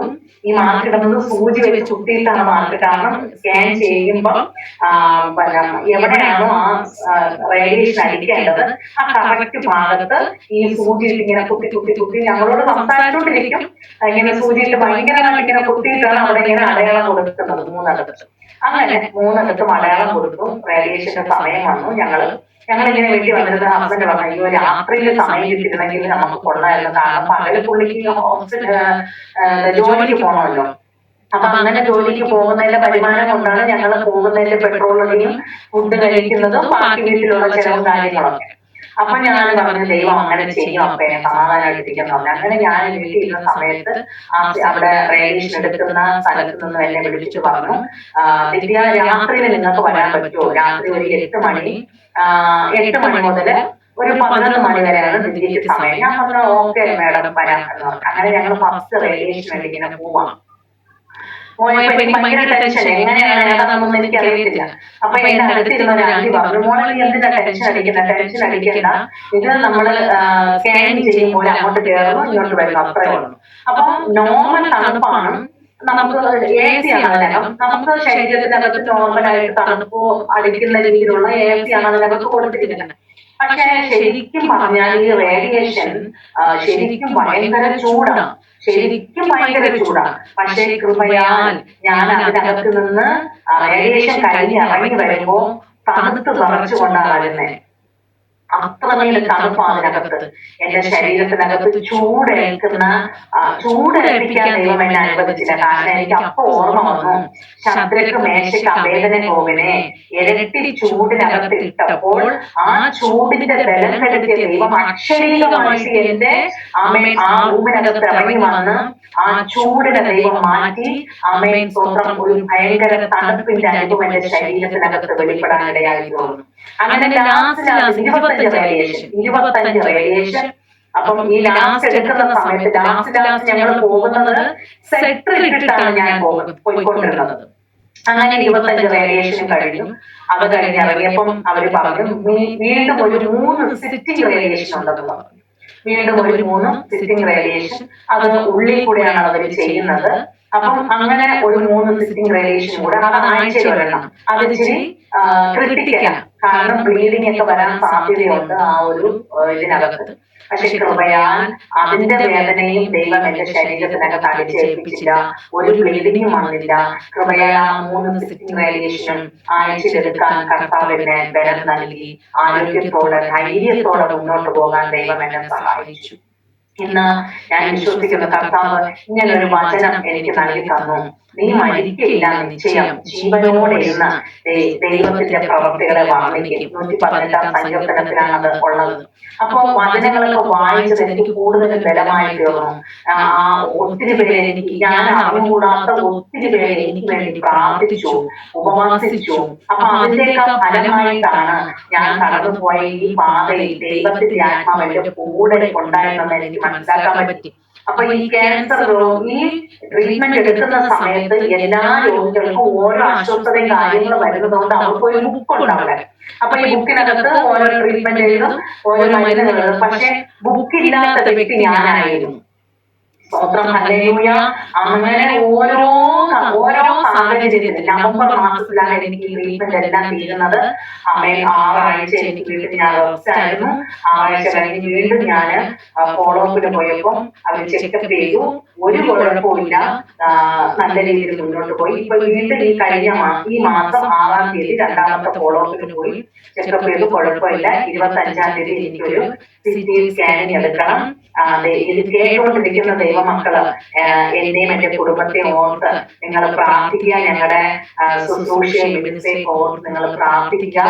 ഇത് കേൾക്കുന്ന പ്രേക്ഷകരോട് എനിക്ക് പറയാനുള്ളത്, ആമേൻ, ഏത് കഷ്ടത്തിലൂടെ പോയാലും കർത്താവിന്റെ കരം നമ്മളോട് കൂടെയുണ്ട്. കാരണം സ്തോത്രം, ആമേൻ, ആ കഷ്ടത്തിലൂടെ ഞാൻ ഒരു കാര്യം കൂടെ പറയട്ടെ. പെട്ടെന്നുള്ള അത്ഭുതമാണ് ഞാൻ പ്രതീക്ഷിച്ചത്, പെട്ടെന്നുള്ള വിടുതലാണ് ഞാൻ പ്രതീക്ഷിച്ചത്. പക്ഷേ പ്രതീക്ഷിക്കുന്ന വിടുതലൊന്നും പ്രതീക്ഷിക്കുന്ന അത്ഭുതങ്ങളൊന്നും നമ്മുടെ ലൈഫിൽ സംഭവിച്ചില്ലെന്ന് പറഞ്ഞാൽ ആരും നിരാശപ്പെടരുത്. ഞാൻ ആ അവസ്ഥയിൽ കൂടി കടന്നു പോകണമെന്ന് ദൈവം നേരത്തെ എഴുതി വെച്ചിരുന്നു.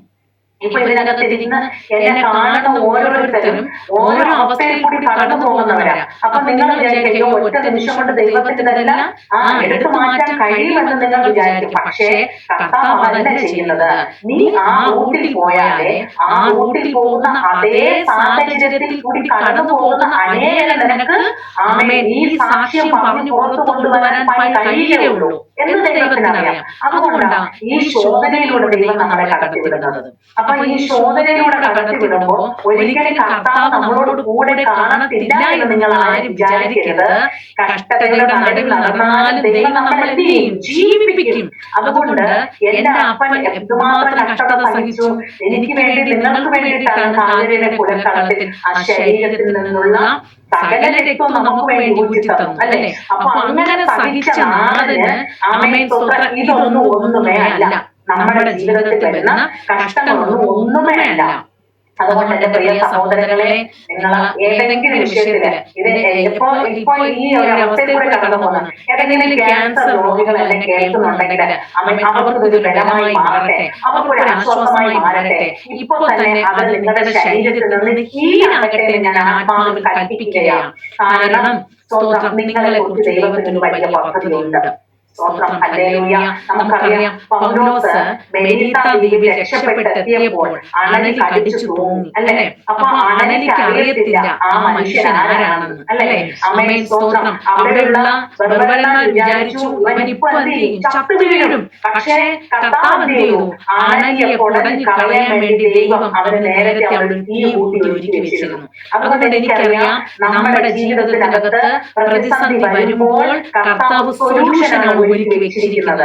അതുകൊണ്ട് എന്റെ ലൈഫിനകത്തും ഈ ഒരു എന്താ പറയുക, ഞാൻ ഇതിൽ നിന്ന് ജയിച്ച് കരയേറാനുള്ള സൊല്യൂഷനുകളാണ് ഞാൻ എന്റെ ലൈഫിനകത്ത് കർത്താവ് ചെയ്തുകൊണ്ടിരുന്നത്. എന്തുകൊണ്ടാണ് ക്യാൻസർ രോഗികൾക്ക് വരുന്ന എന്റെ ശരീരം എന്തുകൊണ്ട് വികൃതമായി പോകാത്തത്? ഞാൻ ദൈവത്തോട് അന്ന് കഴിഞ്ഞ് നിലവിളിച്ചൊരു കാര്യം ഇതാണ്, കർത്താവേ, എന്റെ ശരീരം വികൃതമായി പോകത്തില്ലേ? ശരിക്കും എന്റെ ശരീരം വികൃതമായി പോകാൻ ദൈവം അനുവദിച്ചില്ല.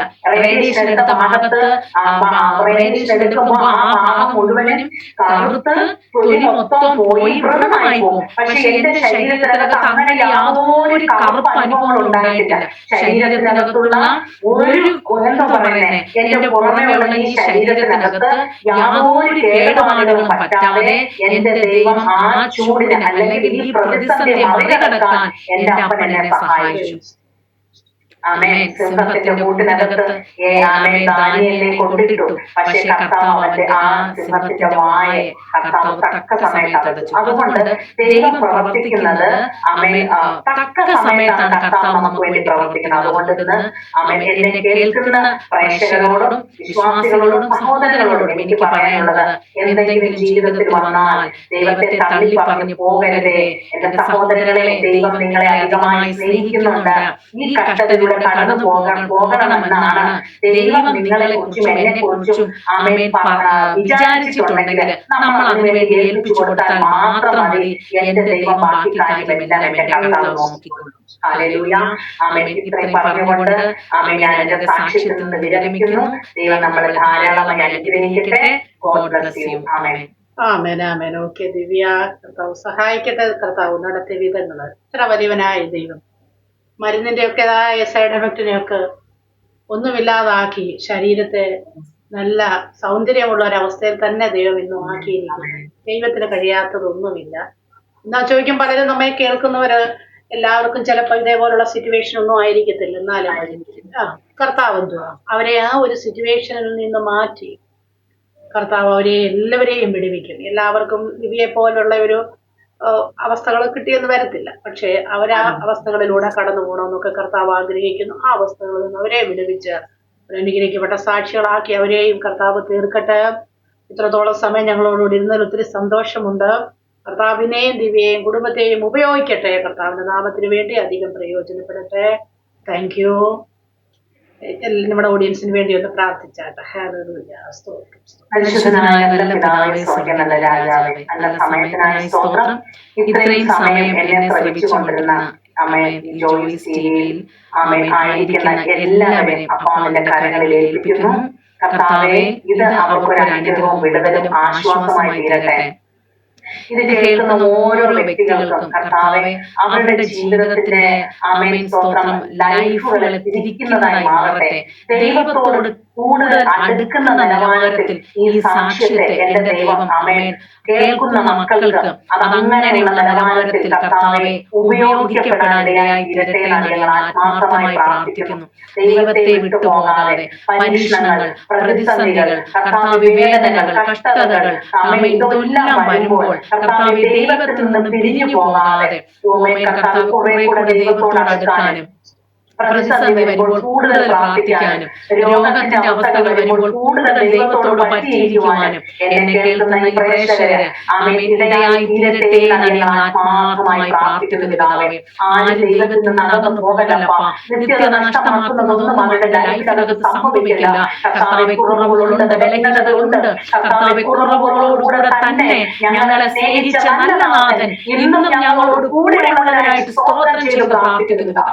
കർത്താവേ, ഈ ജോയിസ് ടിവി ഏറ്റവും അനുഗ്രഹപ്രദമായി മാറട്ടെ. ലോകമെമ്പാടും അറിയപ്പെടുന്ന കർത്താവെ, മറ്റനേകർക്ക് കർത്താവെ ഈ ടിവിയിലൂടെ കേൾക്കുന്ന ഓരോ സാക്ഷ്യങ്ങളും കർത്താവ് മറ്റനേകരെ ജീവിപ്പിക്കുന്നതായി, എഴുന്നേൽപ്പിക്കുന്നതായി മാറട്ടെ എന്ന് ഞങ്ങൾ പ്രാർത്ഥിക്കുകയാണ്. അപ്പോൾ അതിന്റെ കാര്യം കൂടെ ഇന്ന് പ്രവർത്തിക്കുന്നതിനായി സ്തോത്രം. കർത്താവ്, ഇത്രയും സമയം എനിക്ക് സമയങ്ങൾ അനുവദിച്ചു തന്ന കർത്താവെ ദൈവത്തിനും കർത്താവിന്റെ പ്രയാസിക്കും ഈ ജോയിസ് ടിവിയിലുള്ള നന്ദിയെ ഞാൻ അറിയിക്കുന്ന കർത്താവെ, അവന്റെ കൃപയെ ഞങ്ങൾ മറയ്ക്കും, സൂക്ഷിക്കും. പ്രാർത്ഥന കേട്ടുകൊണ്ട് സ്തോത്രം യേശു ക്രിസ്തുവിന്റെ നാമത്തിൽ തന്നെ.